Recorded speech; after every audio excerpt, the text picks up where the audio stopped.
Hey, everyone. How's it going? Welcome to Mike's Not on Screen. That's what you can say welcome to. Hold on. Yeah. Hold on. We'll fix that here in a moment.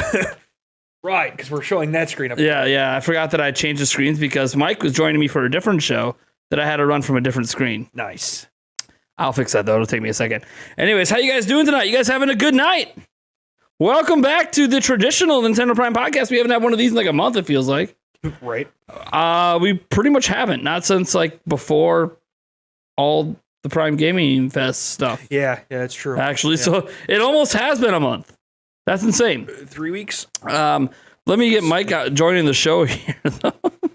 Hold on. Nope, that's not the one. That's the one.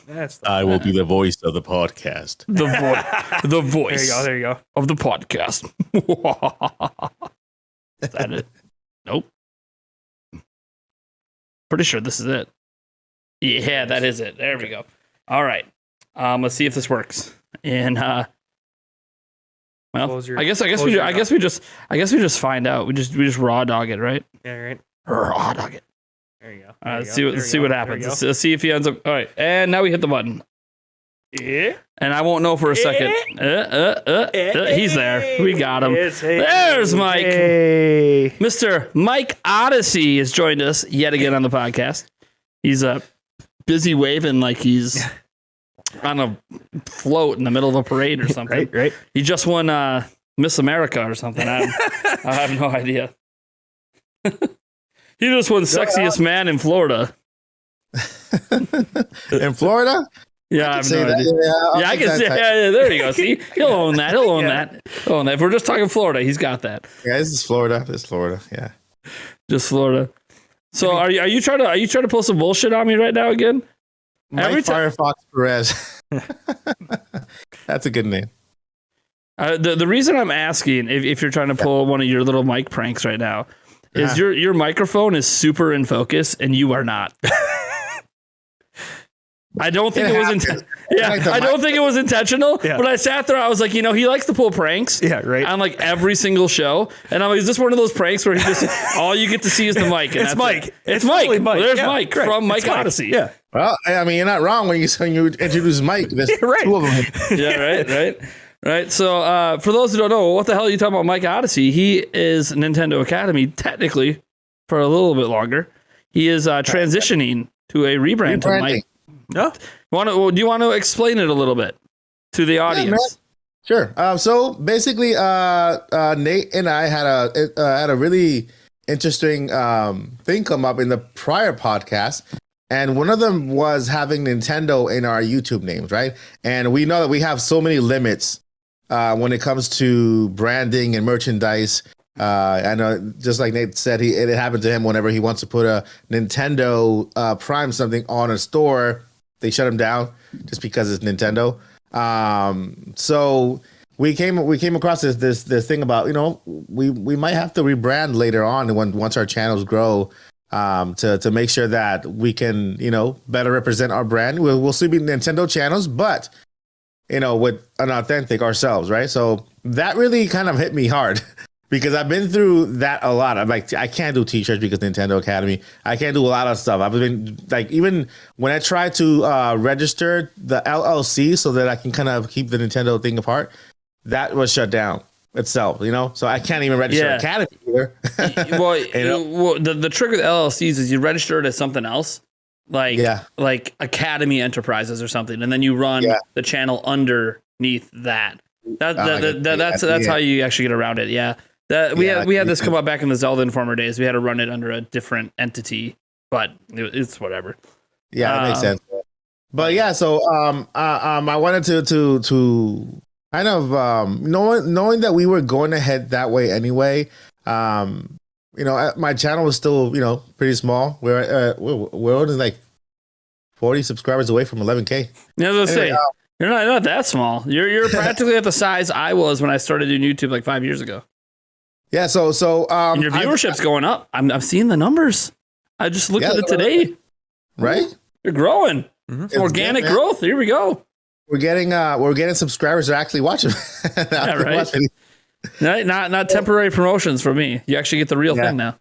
Yeah, I canceled all giveaways on the channel. I said, no, I will never mention the word giveaway in an episode again. I will always mention or announce them on the Discord because people already are subscribed, or on the community area because subscribers who are actually active normally go on the community area also to see what's happening, you know? So I just, okay, I'll take all my giveaways there because they're only for my subscribers and on Discord. So I'll never like, I'm having a major giveaway. No, I'm never gonna do that because then I get like harassment emails and stuff again. Like I don't want to go through that. I'm gonna tell you right now, it gets a lot worse when your channel's a lot bigger. I'm telling you right now. I bet, man. I deal with it. It's whatever. The reason that I still mention in videos is having done this for a long time is I realize that the YouTube algorithm isn't just about discovering new people; it's reaching the current.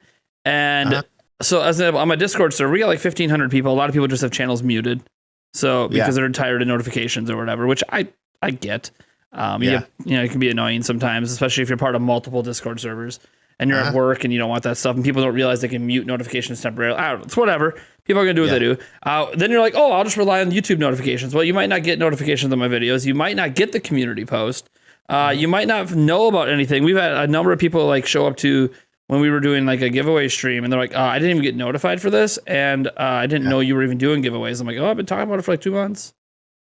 But it's just YouTube's so weird because even if you're subscribed, even if you hit that bell and set it to all, it doesn't mean you're actually going to get notified of anything. Right. That is 100% true because I actually tested it with your channel. I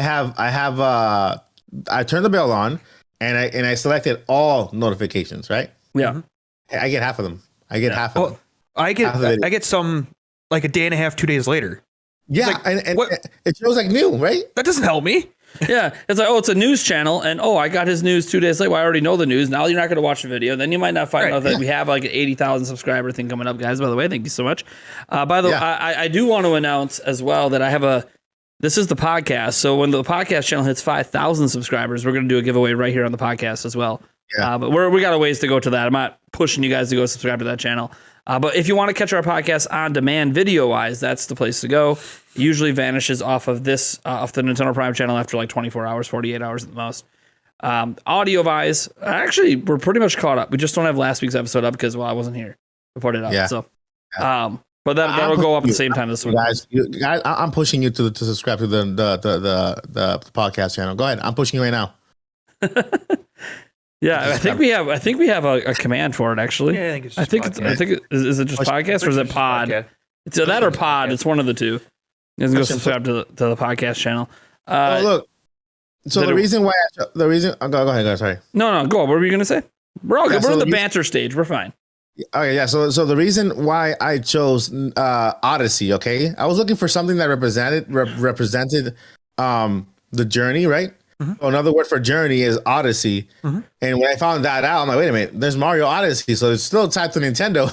I wanted something to represent journey. And I'm like, okay, I'll just name myself Journey. Like, wait, there's already a Journey. Yeah. I mean, it might just get you some accidental finds because when somebody types in Journey in YouTube, you might find it. Yeah. Anyway. Yeah. I did that. I'm like, I'm gonna type Journey and see what happens. I forgot completely about Journey, the group. And I'm like, what happened? What the heck? How do I forget about this? Right. Yeah, right. But Odyssey is, I don't know if you guys knew, or I think Nick knows, or Eric, I'm not sure if you know, but I'm legally blind. Right now, I can't see out of my right eye, and I only have 60% sight on my left eye.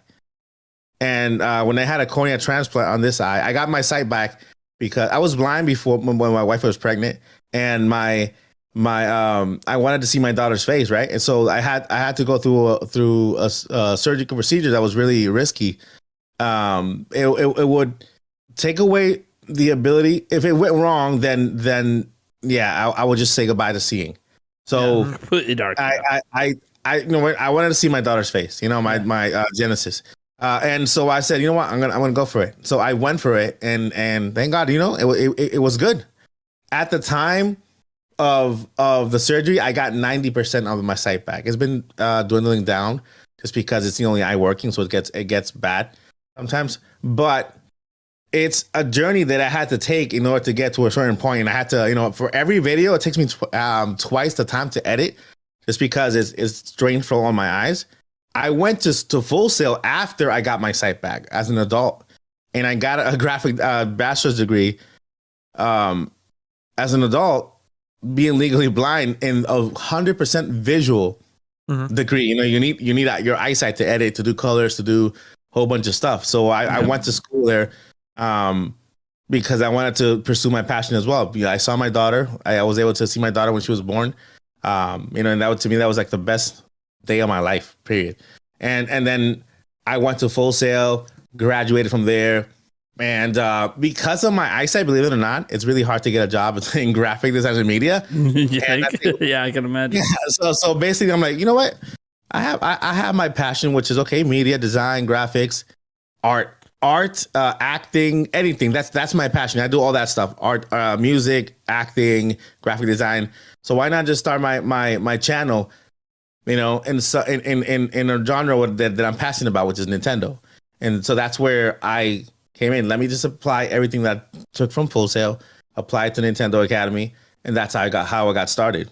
Sure. But Odyssey is the perfect name to describe the journey that I've traveled to get to this point. Sure. When I say Mike Odyssey, is like, okay, Mike Odyssey. I've been on a journey, and it's time for you to come on this journey with me into the world of Nintendo. So basically, that's the entire motto of why I'm changing it to Mike Odyssey, because it represents more me. It represents more me and other people with disabilities who are going through the same exact thing. You know what I mean? To be some type of I don't know, to stand on, have a platform where I can stand up for people with disabilities who've been said no, because I've been told no so many times, man. So like jobs everywhere. I'm like, Disney, oh yeah, see, you have a bachelor's degree. How did you get it? How did you get that bachelor's degree? Being blind. I'm like, well, I studied. I can see. I got, I graduated. So it's an awkward conversation too. 3.8 GPA. So I think I'm pretty good. I don't know how much you just give me a chance to see what happens. I'm sorry, sir. I think this will be too much of a strain on you. We're gonna go look somewhere else. I'm like, okay, and I moved on. So I've heard that multiple times. You know what I mean? So Nintendo Academy is just the beginning, how I started, and Mike Odyssey is how I will continue. That's why I'm rebranding, and that just made me kind of think about the journey, that conversation that I had with Nate in that previous podcast. And yeah, I think it's time. I think it's time to rebrand to something that I really that represents me and something I live for every day. It's awesome, man. Yeah. So for the eye thing, is that like it? There's nothing else they can do in the future to boost it? So I have a disease, and for the cornea is round, right? Yep. So the disease makes it so that the cornea kind of becomes like an oval, and it kind of bulges out more and more and more and more until sorry for the graphic nature, but the cornea actually breaks and leaks. Sure. Okay, so it's just so the operation is a cornea transplant. They cut the eye out, the front of the eye. They find a donor who died, and they kind of stitch it in there in your, you know what I mean? Sure. Yeah. So basically, that's the surgery that I just had, but it just depends on how strong your eye is. If it's not that strong, then you can't go through procedure because it'll just make it worse. Yeah. And yeah. So that this one, the other eye is not strong at all. It's just completely kind of bad. So that's why I haven't had the surgery on that one. But yeah, it's a 1 in 9,000 have that rare disease. Okay. 1 in 9,000. Okay. And I'm grateful that my daughter doesn't have it, or anybody else in my family. And I'm like, I'm okay to have it, because I don't think I'm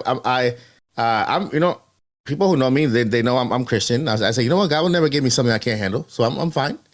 Sure. I'm good. I got the strength, and I can continue. So to me, it's not an issue. But yeah. Cool. Well, that's good to know, man. Yes. So going from that super serious conversation, I wasn't sure that was why you called it Mike Odyssey. I was like, I don't know if that was what because we didn't actually talk about why you chose that name. It's cool. Yeah. So yeah, go subscribe to Mike Odyssey, youtube.com/c/Mike Odyssey. I'll have to update my link. The link still works, by the way, guys. I clicked it. It's fine. Yeah, it still works. Because I think it's the number-based version of the URL. So that number doesn't change. That number will be the same forever. Whenever you make an account on YouTube, it gives you a number on your account. Anyways, so go subscribe to him.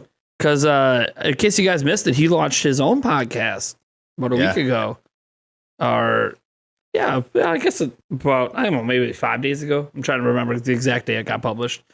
And he had a bunch of voice actors on from the Mario franchise. Yep. So that was really, really good. And it performed really well for you. I see 1.2 thousand views or so. It's good. It's really good. That's almost matching the viewership on this podcast, and that was episode 1. So Mike's doing something right over there. And let me tell you, I don't know if he's ready to tease yet who's going to be on the next podcast, but he's got a banger episode coming up for next month. So go ahead and say it. At this point, it's confirmed. You can go ahead and announce it. Okay. I didn't want to throw it out. Private information. I'll announce it on my channel later on, but you can go ahead and announce it on this channel. And go ahead. All right. So he's going to have basically all the voice actors on from Breath of the Wild. That's freaking awesome. Let me go ahead. Yeah, go. You say the names. I don't have the names right in front of me. Yeah, there's only one of them I remember the names specifically. Okay, I got it right here. Yeah, I just got a confirmation from their agent today, and I'm sending them the details right now. So we're gonna start with Patricia. Is it Patricia? Yep. Patricia. Yep. Voice of Zelda. Patricia. Her name is Patricia Somerset. Yeah. Yep. Yeah, Patricia Somerset. Let me see here. Hey, Patricia Somerset. We got Sean Chiplock, Bill Rogers, Andy Gibson, Joe Hernandez, Jamie Mortarlo. I can't read this other one. Sorry, I'm not gonna butcher it. It's okay. But yeah, so those are some of the people who are going to be coming. Right now, we're still working on setting a date, time to record the podcast because I want to do them pre-recorded. I want to make sure everything goes well and controlled because these are big time guests too. Yeah. So I want to control it. I don't want to do them live. I want to make sure that once we control them and have them control this first time at least, next time we'll have them, then we'll do some live ones. But for now, these first podcasts, I want to make sure that I can control everything that happens. If they want to re-record something, we can do it. If they feel like they want to take something out, I can. You know what I mean? So for now, we'll just do the pre-recorded, and then I'll set a date for a premiere later on. So D-Dub, who in the chat said, my email has a typo in it. So I've known that the email in the description has a typo in it now for like 4 months. And here's what I figure. If you want to send me a business inquiry email and you use that email, right, and it bounces, if you care enough to contact me, you'll click on my channel and go to the About section and get the right email. So I'm just like, you know what? It started off as I was too lazy. Then I noticed it. And then I said, you know what? No one contacts me anyways. So I'm good.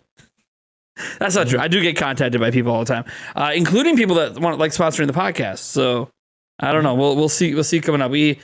The only sponsorship in the works right now, at least currently, is one with Manscaped. So that's going to be a really, really, really fun one to record.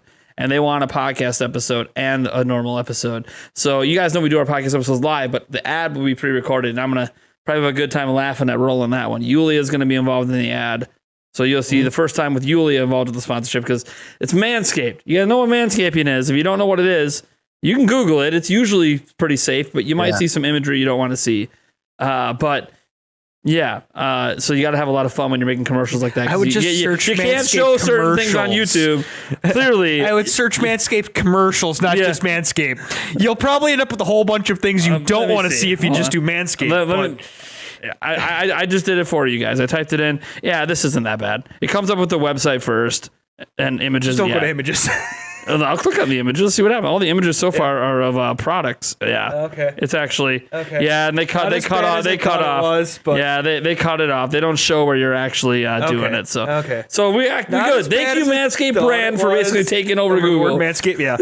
But Yeah, we have a sponsorship coming up with them, and if it goes well, that might turn into a continual.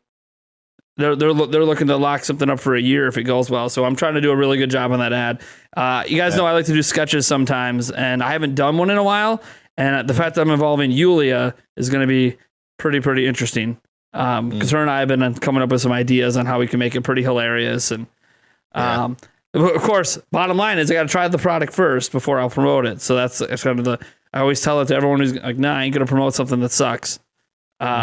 And I do manscape myself. So I just do it raw dog style, which if anyone has ever tried manscaping with just a razor blade, it is not fun. So I really hope their products work. Because if not, then I just give up on any electric product ever helping me out. I'll just live with the consequences. That being said, let's get into what have we been playing lately. So I'm gonna start with Eric because I haven't talked to you in like 2 weeks. Yeah. What have you? Yeah, 2 years. What have you been playing lately? Or I guess at any point in the last 2.5 weeks. I don't know if I have anything in the last 2.5 weeks. I really don't think I have. Lego Star Wars, maybe? No. I don't think I've played anything. TMNT Shredder's Revenge? No, I haven't, but I haven't played it yet. Oh, man. It's been absolutely insane. I've already put in 30 hours of work this week. Just come home and just pass out. I mean, it was 3 weeks straight where let's see. So we went Prime Gaming Fest. That was Thursday, Friday, Saturday, Sunday, Monday, Tuesday. Yep. So pretty much 12, 13-hour days there. So I finally slept at home Tuesday night, Wednesday night, Thursday night.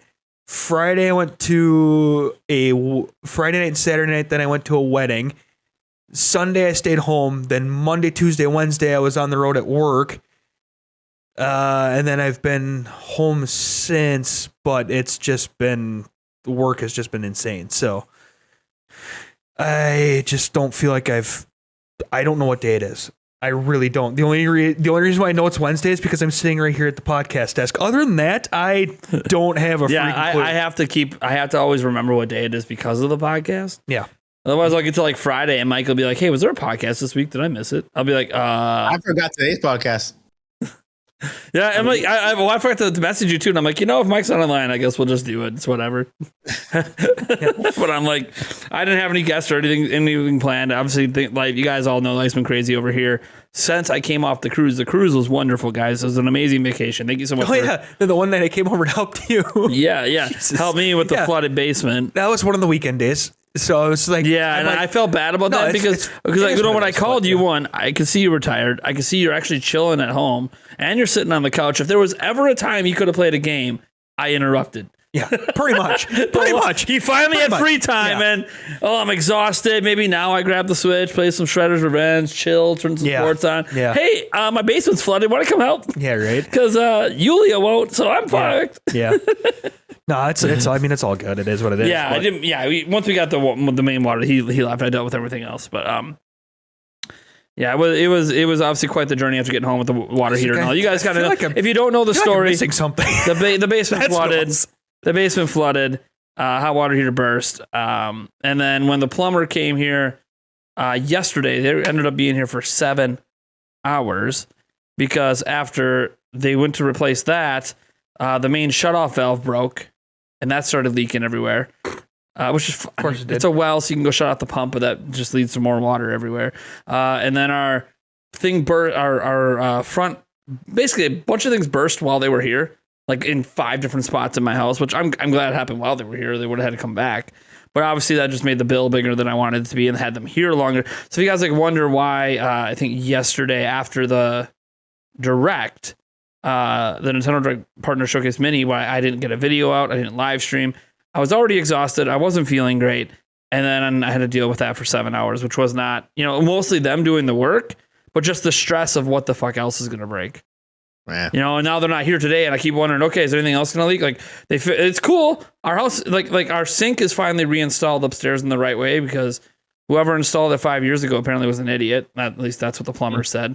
So now our sink upstairs actually works properly.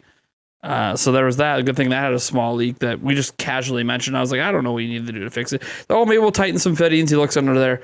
Who the fuck installed this? That was literally his words. And I'm like, wasn't me. That's all I can tell you. Wasn't me. And he's like, yeah, I literally, as a plumber, I can't leave this. I need this. This is like bothering me. It needs to be fixed. I'm like, that's fine.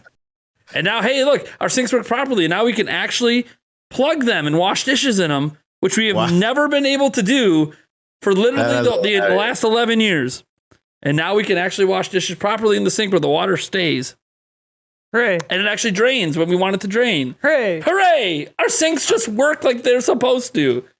Wow. I mean, we have a dishwasher, but if anyone knows you have a dishwasher, it's something things you got to wash by hand, pots and pans, certain things. And obviously, sometimes you get, the kids hit a bowl somewhere, and now shit's just, you got to scrub it by hand. It's not going to do anything in the dishwasher. Anyways, whatever. We have hot water again. Everything is working as far as I'm aware, so that's all taken care of. The biggest stress for me right now is still all the Prime Gaming Fest stuff. I talked to a company that does mold inspections and stuff, and they basically told me that I should dehumidify all the prizes for a month, and then they'll come and they'll do a mold inspection where they got tools, I guess, even on the plushes where they can like tell if there's mold in it without having to open it. So, an email by that's going on Friday to everyone who won a physical prize just to explain, hey, look, some of the stuff I know is okay, but I'm not worried about shipping any of it until all of it's okay. Because I just don't think it's fair to, let me send out this, but then all the rest of you have to wait when everything was underwater. Pretty much nothing that didn't get wet. And I got to really talk to the Star Fox person because I went back to the store. They don't have it anymore. And I can't find it online.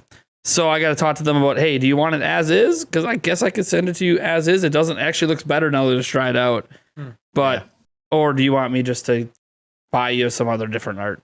I'll have to talk to the winner of that. But what are you going to do? Problems. Might be able to call the lacrosse store and see if they have it. I don't want to drive all the way to lacrosse. Oh, they might ship it. They might be willing to ship it. I've never actually shipped from there. Usually they tell you if it's not on the website, we can't ship it. They can maybe ship it to the Eau Claire store and then pick it up from there. Who knows? I don't want to have to drive. I mean, if I have to drive an hour and a half, I have to drive an hour and a half. Well, if I'm going to lacrosse, I'll go to lacrosse, I'm probably spending a night and I'm partying and I'll go with eating unlimited wings. I'm going with you at that one place. Wait, what? Oh, look. Oh yeah, there's a bar there that has all you can eat wings. What day is that on? I don't know if they're still doing it. I always think it was like a pound for like $3. I don't know. So it's something. I don't know. We destroyed it. Yeah. They might have changed the prices after we went. Yeah.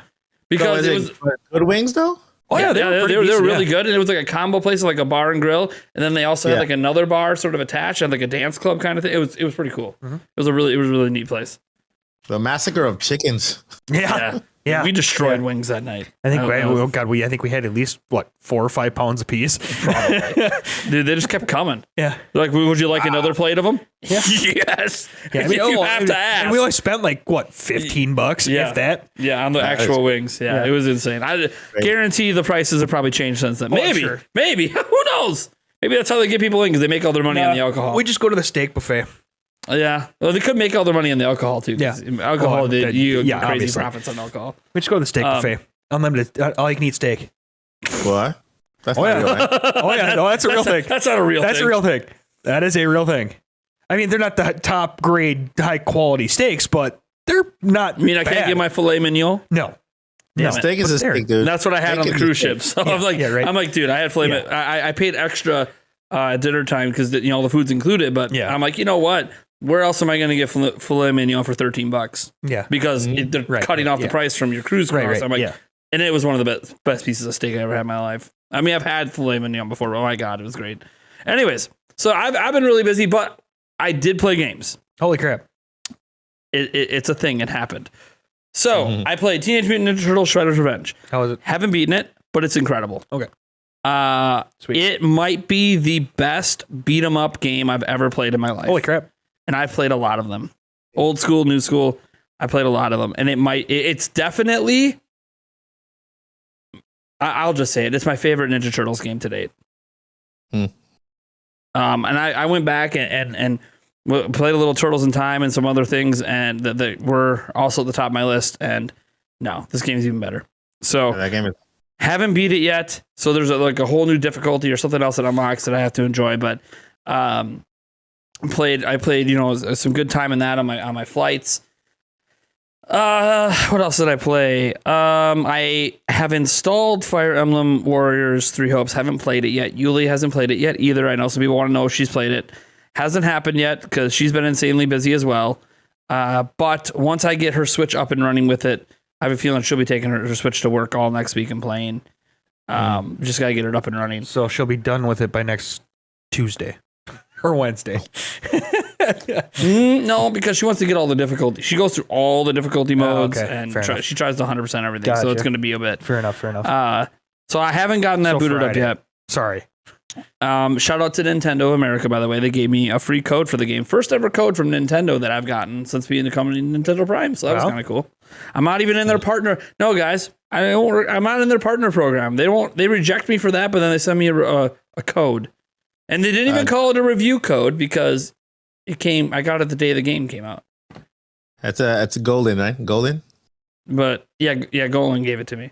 That's they're not giving out review codes anymore on the day before. They give it the day of, and they only because I think I've already been accepted into the program, but I haven't received partner program. Yet. Yeah, but they haven't received. I haven't received anything yet. But they say, you'll receive if we need a review, if we need a review with thing, then here make the review. They'll give it to you a week before. Yeah. So but if they don't really need a review from they'll just give you the code. Yeah, and I think I have to reach out to Ubisoft for Sparks of Hope.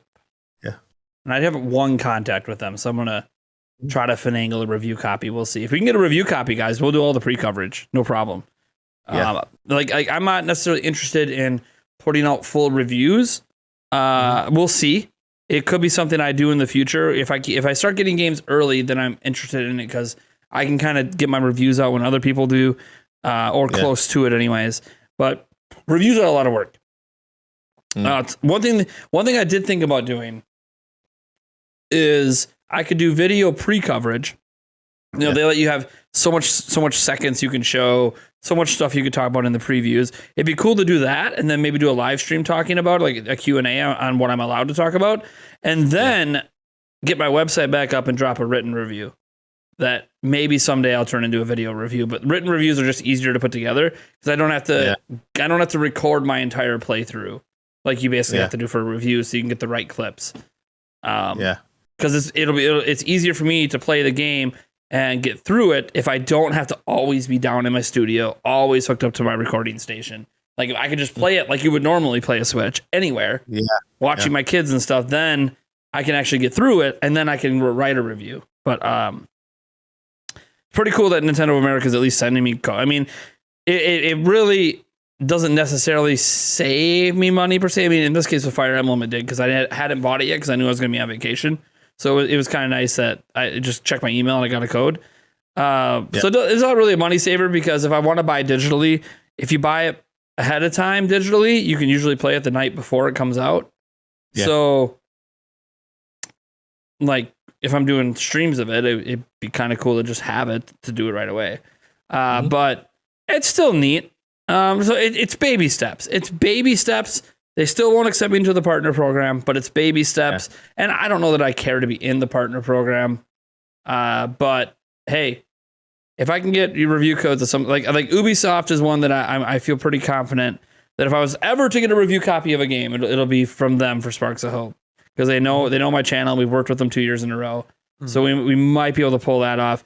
Capcom, I just started that relationship this year, so we'll see on future games from them. But Nintendo's a pretty big stickler. If they don't care if you review the game, they're just not going to give it to you early. So, and then if you get a day of, it's, we had extra codes laying around, so here you go. And it's like, well, that's cool. But hey, baby steps. So I played Shredder's Revenge. Got home. I played a little bit of Age of Empires 4, a couple matches because I'm trying to get all my keybinds. I'm trying to get all my keybinds down for it because my sister's husband, he has been playing a lot of it lately with one of his friends, and he found out I'm into it, so he wants to get a nice big match together. He's like, "Do you have a friend?" I'm like, "I have Eric." It's just finding the time for Eric to actually play the game. Not that he doesn't want. He just said, "Oh, I haven't got that." I know he wants it. I know he wants to play it. Finding that time, and I'm like, man, if we could pick a time for like 2 months from now, and be like, hey, dude, this Saturday night at this time, let's just get together, or like even if it's just him and I get together, and him and his buddy get together, and we just go online and just play it for like 5 hours. That'd be sick. Mm-hmm. Just some online matches, have some fun. But so I've been trying to get a little bit back into that because I've only really gone through the single player campaign and then done a little bit of multiplayer. But anyone who plays Age of Empires, RTS games in general, you got to get all the keybinds down so you can rapid build houses, rapid build your structures. Try to get it all done, or you're just gonna get destroyed. And then other game. Let's see. I played one. Well, did I really play a game of Madden? I attempted to play a game of Madden. Found out the Wi-Fi card in the Xbox Series S in particular is pretty shit. And I never had this problem. I never had this problem when I had the Series X. Yeah. So I wonder if they cheaped out on the Wi-Fi card in the S versus the X. The one that you really, really, really need the internet to play with. Yeah. So I don't know. So after this show's over today, we'll be trying to run a 25-foot cable over to it. And I mean, we will run it. I just haven't exactly figured out how yet. But I can get from there to there in 10 feet. That's not a problem. It's just there to there without me tripping over it and running over it and my dog eating it. And we'll figure it out. Yeah. Roof and stables. Yeah, pretty much. Yeah. Let me see. Anything else? My switcher's back here. I think it's dead right now, so I don't think I'll be able to turn it on. Yeah. Oh no! It turned it on. Oh, Kirby. I've been doing some arena stuff in Kirby. Yeah. I was doing a little bit of that the other day too. So have you got the final arena yet? No, I'm in the second. I'll get past the second. Yeah. It's not too difficult, but I don't know. I fell asleep with it on my face, and then I woke up and I was dead. So, nice. Nice. Who knows? In a live action combat situation, if you fall asleep while it's on, unpaused, you're going to die. Right. Anyways, yeah, that's about it. So that's what I'm playing lately. Mike, you got anything you've been doing lately with game wise? So, this week, I have been playing absolutely nothing. I just turned on the Switch to see if I can play some Fall Guys before you start. Yeah, that's right. I gotta get that installed. I haven't done Fall Guys yet on Switch. So that I can talk to you about Fall Guys and my experience with it. But the experience is I'm still installing. Yeah. But I did play Fall Guys. Not this week. I didn't play anything this week at all. You talked last week. We haven't talked in 2 weeks, so there you go. I played Fall Guys last week. First time I installed it. Wait, is that the game? Is that me? I don't know. Is it? Yeah, I think Fall Guys went nuts. Anyway, but first time I installed it, I was a bit iffy about it. Because I think it's because there was so much lag. I'm hardwired. My Switch is hardwired. I play docked. And I switched between games just to see if it was my connection or something. But I turned on Fall Guys and it was kind of stuttery. It was like kind of like was that like in the first 24 hours it came out? Yeah. They put out some tweets on Twitter about I saw where they were having the whole server for every platform was being. It was pretty bad. I mean, I'm like, I couldn't get through a game without. I mean, you could still play through the game, but it just, it felt like I was, it'll mess up your eyes if you just stay for a long time trying to play that game like that. Well, when it's lagging like that, it's like, it's a game of precision, guys. It's Fall Guys. Like there's lots of objects and lots of different things going on, and if you don't have that precision, I mean, it's not even worth playing. It takes away the fun. So, exactly. So I'm like, didn't really work out for me that well. Yeah, they talked about that on Twitter. I think it's all better now, but obviously they're not being slammed, like they were at launch. So. I wonder if there'll ever be a time where a company will get it right at launch. Man, and then one thing about the game is that I remember the day after I tried to do a live on the channel on with Fall Guys to see if I can join with other people to play. The minimum to play is 60 people, 30 people. If you want to join, if you want to do like a live play online with people, you need at least 30. Yeah, you need at least 30 people. What's the max? That's a lot of people. I'm like, for for a YouTuber who gets at least 20 to 25 people in the stream at a regular basis, and then half of them have a Switch, half of those have Fall Guys. Yeah, it's not gonna work out. I can't play Fall Guys for a while, but yeah, that must have been why you messaged me about that. Like, hey, we should get together to play it, because like, if I just tell people ahead of time on my Discord, I'll probably have enough to do that. Yeah, because I mean, I think, because I'm thinking about what if a family of 4, they just want to compete against each other, and here like at home, like for example, let's play Mario Party. You could just have a family of 4 play on the board and just play the game. Do they have like where a family of 4 can just go through the obstacles together? No, does it always have to be that massive crowd hitting against each other and trying to get through? Because it would be awesome if they added that feature where at least 4 people, 5 people can go through the obstacles together. It's still as difficult because you still have all the obstacles you need to get through. Uh-huh. With a lot of people, it makes it a little more challenging and a little more fun, I guess. But I feel like if they want to do good on Switch, they should add at least the ability to be able to play at least 5 people, 4 people in a room or without local play. You know what I mean? No, apparently there's no local play according to the chat. I again, Mike, you have more experience with Fall Guys than I do because I've literally have never played it ever. Yeah, no, either. But I want to. It's always looked fun, and now it's free to play on Switch. So I'll probably, maybe this weekend, guys, maybe I'll try to get something together for it and do a stream. We'll see. Depends on how the weekend's going because my birthday's coming up next week. I turned 36 on Tuesday next week. God, you're old. I know. And I'll be live streaming here. Yulia's working and everything, so I'll be live streaming here. So we'll have a little birthday celebration stream. But we're trying to figure out if we're gonna go out this Saturday or next Saturday to celebrate the birthday. So, awesome. Yeah, try to go with some friends and just I don't know. There's probably gonna be some drinks and some food and chilling. And my gift to you is if I can find a karaoke bar, I'll be there. I love karaoke. Nate, my gift to you is to make you look young in this stream. So I'll tell you my birth year, so that way you can, feel young about turning 36. Okay. Sure. 1981. But see, that doesn't make me feel young because you look younger than me. I don't look younger than you. No, no, you look kind of the same. Just because we both have beards doesn't mean that we're the same. Yeah. Doesn't mean that we're the same. We're similar. Where are my glasses? Where are my glasses over here? Where are the glasses at? Right, you gotta throw the glasses on quick. Gotta match it up. I got new glasses coming. No, but I'm digging the glasses look. Makes it a little more sophisticated. My contacts, I'm down to 1 contact, and that contact is shot. I shouldn't even be wearing it. So I just had an eye appointment, and I have new glasses coming and a year's supply of contacts. So yeah, man. Just I don't like glasses. To be clear, I don't like them for many, many reasons.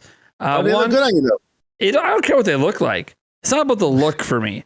It's about the annoying situations that happen only when you have glasses. Headphones, take them on and off. Glasses always get caught on them. Okay. Yeah. When you're in the wintertime, in and outdoors, fogging up all the damn time. You go swimming, you got to remember to take them off. If you get so used to wearing them, you forget to take them off when you jump in the lake, you lose your glasses, and now you got to go buy new ones.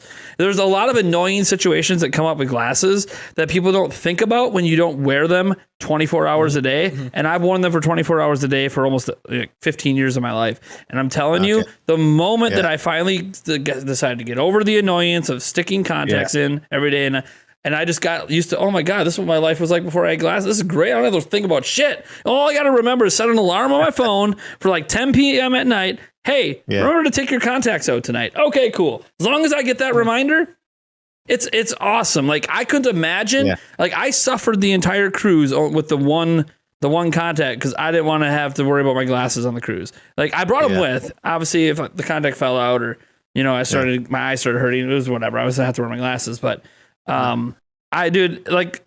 look wise, it's fine. And the new glasses I'm getting are lighter than these. These frames are a little heavy.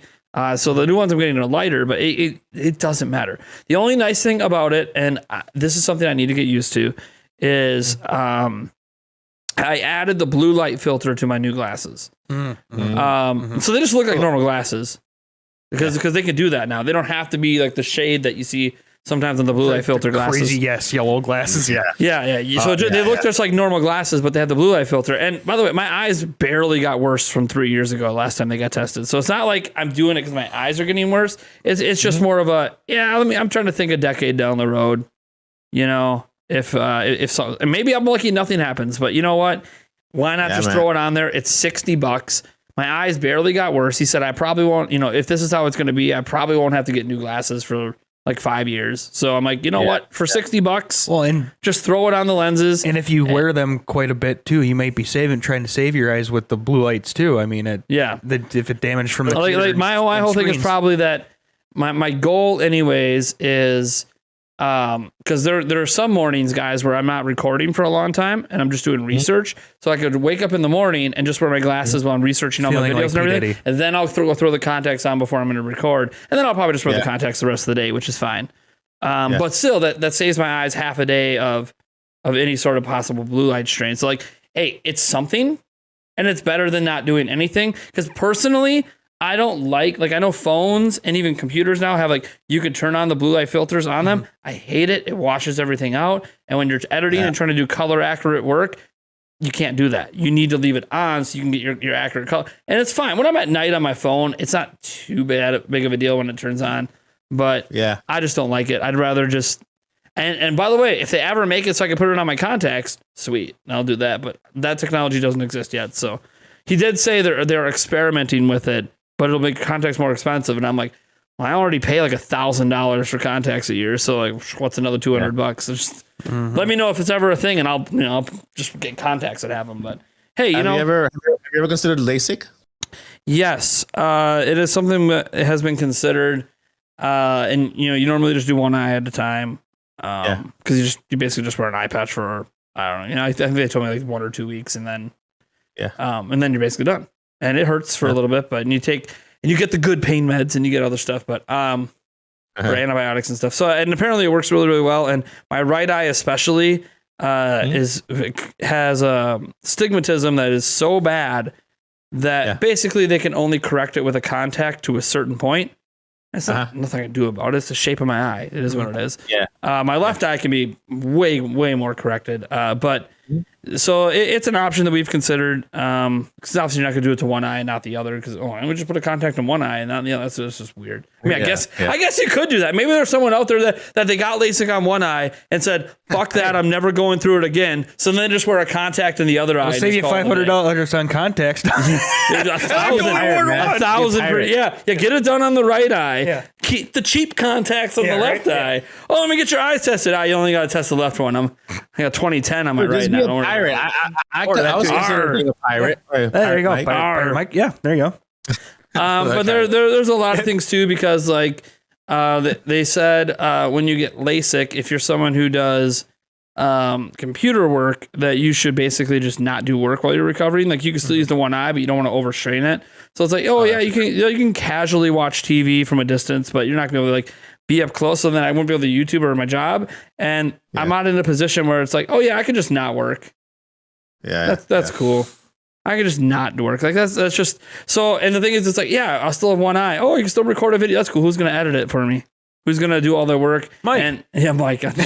Mike, do all the work for me. Mike's used to doing it with one eye. That he's already got 60% vision in one eye. Yeah. I can edit. I would feel so bad if I made you have to put extra strain just for me when it's my problem.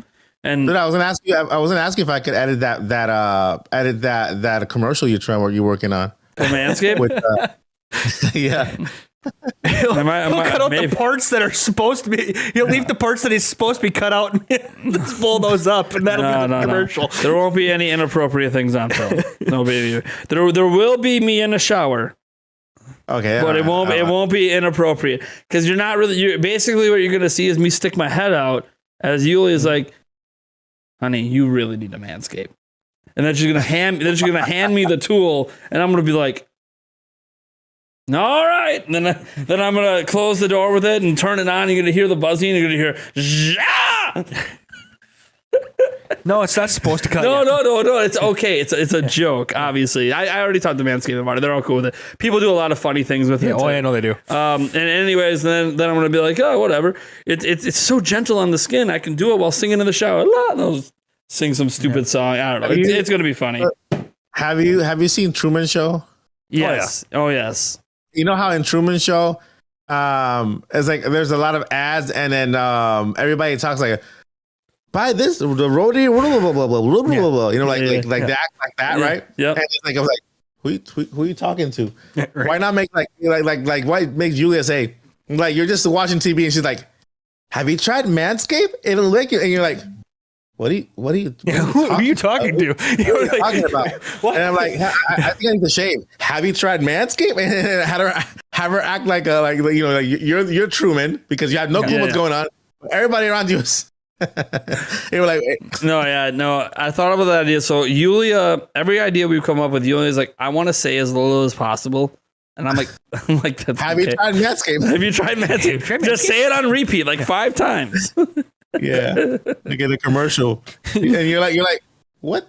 Who that are you talking to?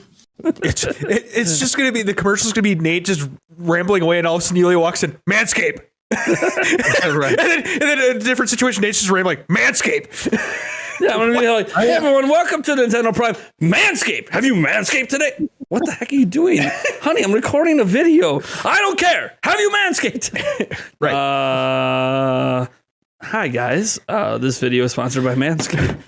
Yeah, right. Oh Lord. And then I'm gonna be like, okay, and then it just ends, and all of a sudden she just chucks the box at me and it hits me in the Manscaped. It's like, I said Manscaped. I don't know. There's a lot of funny. There's certain things I have to include, but anyways, right. We'll worry about it when it gets. The product's not here yet. I got to actually test it. I already mentioned earlier. I actually do Manscaped, so it'll be interesting to see if it actually is good or not, because I'm very scared that it's not going to be good and it's going to yank and it's going to suck. I know it's got good reviews, so I'm leaning on the reviews and hoping they're not all bought, because I'm very afraid of anything that has to touch that part of my body not doing it right. That being said, let's get into our first topic. Heck yeah. Manscaped. Manscaped. So there was a podcast. There was a direct. There was. But we're actually going to focus on something else before we talk about the direct. And that is Sparks of Hope, because Sparks of Hope not only was in the direct this week, also got its own showcase today. So for those who don't know, Mario + Rabbids Sparks of Hope is the sequel to Mario + Rabbids Kingdom Battle. It's coming out October 20th. We just got basically 3 new trailers this week and learned a bunch of stuff, including the fact that apparently Browser is playable, not Bowser. Because I threw an R. Well, it was probably autocorrect that fixed it. Browser. So Bowser is playable. You guys know the usual enemy. Now it's Rouser. Now it's just Rouser. Anyways, the whole point of that is, well, the whole point of this is to get Bowser's name right. But I guess the whole story element of that is that he's just mad that somebody else took over his minions and he wants to get control of them back, so he's going to help. That's, I guess, the plot line there, which is fine. It's like the 3rd time in Mario history that Bowser lost control of his minions. I don't know what his problem is and why he just can't control his minions. But then again, it's not as bad as Peach, because for some reason Peach always gets captured and no one's figured out, hey, you know what, Bowser's always coming after you. Maybe we should put you in a bubble like Bubble Boy and call it a day. I don't know. Right. Like, there's ways to solve this. It keeps happening, but it's whatever. It's Mario. There is a new female character, which we've already seen the character before. One, we didn't know it was female, and one, we didn't know their name. So it's a new female character called Edge. That's that one with the really cool, sleek black hair, the little, I think, green streak in it, and has the blade, and pretty badass, if I do say so myself. Oh, yeah. There is a gold edition. Some of this leaked before we even saw the trailer. There's a gold edition that has all the future DLC and some skins that'll be available day one. Also, I think there's a pre-order bonus on Ubisoft's website I saw today where you can get some skins as well, just for pre-ordering the game at all on their website. You got skins are what they are. They always toss that stuff around to get you to pre-order at different places. And by the way, if you use our affiliate link, you can actually kick back like 22% back to us. So I do appreciate that. However, I will note right now, frustratingly, it seems you can only get the gold edition physically if you buy it from Ubisoft's website. Is it already available for pre-order? Yes. So you can pre-order the gold edition physically on their website. Frustratingly, it's the only place you can get it. You can pre-order the gold edition on the eShop as well. I mean, at least as a time of recording. Yeah, time of this recording. So that's just the way it is. I don't know if that's going to change. Our affiliate link just goes to the standard edition. If you don't care to buy the gold edition because you're somebody that is, I would say, maybe a smarter purchaser, I'm not going to buy DLC before I actually know what the DLC is. That makes a lot of sense to just get the standard edition, buy the DLC later. So I don't blame anyone for making that decision if you don't want the gold edition. But hey, it's your choice.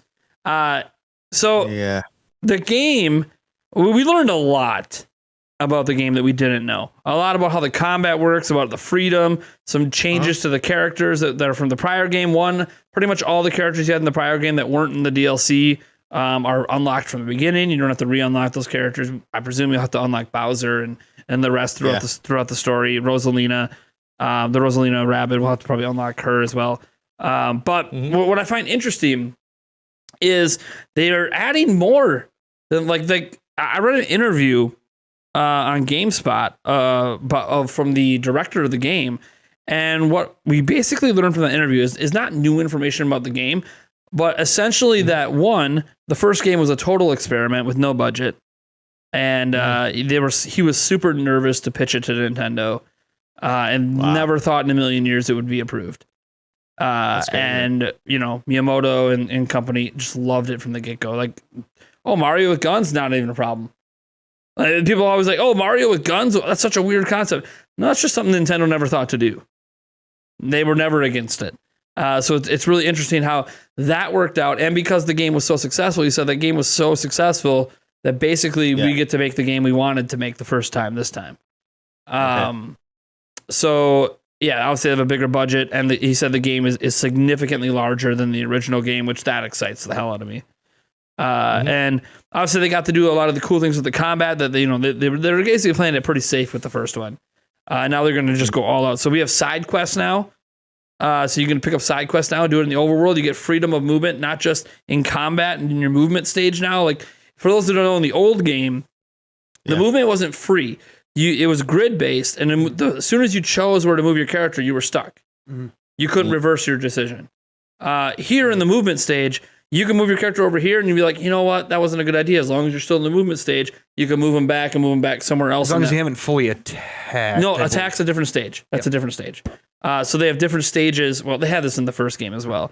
But in the first game, when you picked your move, you were kind of there. This time, it's just run all over, run free as a bird and figure out what you want to do. Within your circle. Yeah, within your circle. And they added additional movement things too, like the helicopter thing. Jumping off of enemies, which they had that before, but they've now expanded your movement with it. It's really cool what they did with that. So a lot of stuff with the combat they updated. But again, they added side quests. They added a hell of a lot of puzzles, Zelda-style puzzles as well. Looks like Zelda-style puzzles to even move through dungeon-style levels, which look really cool.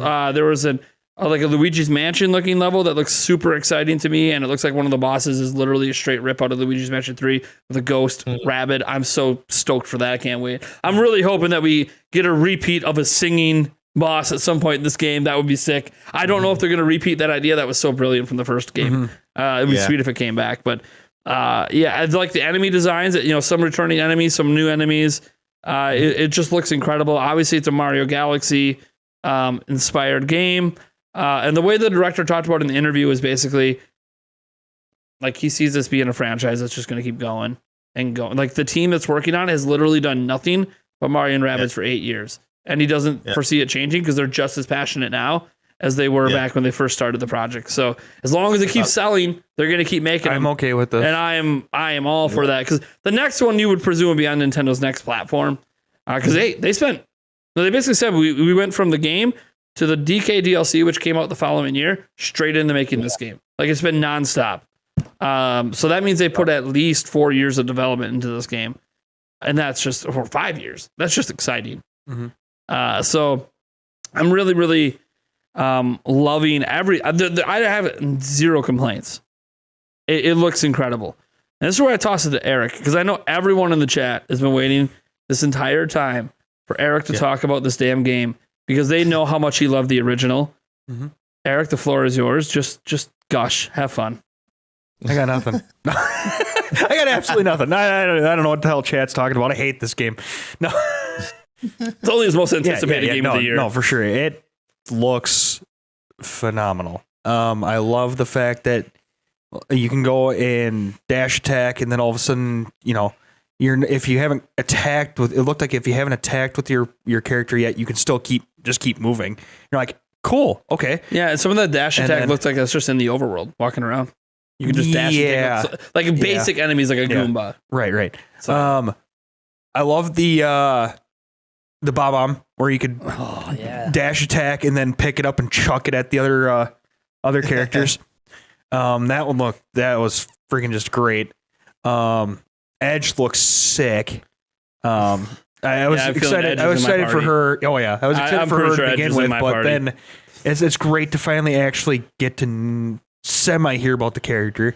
It'll be really interesting to see the backstory on that one. They did confirm the RPG trees are back. For abilities. Yep. So. Nice. They haven't shown it, but they confirmed it's in the game. Okay. Fair enough. Yeah. I don't know. I'm super excited for it. It looks like everything I wanted and then some. So. And the first game was already incredible. Yeah, right. Oh, like when I hear him talking, I'm like, you mean that was an experiment? Well, then holy shit. Yeah, right. Then what the hell are we about to get right now? Right. What is this going to be?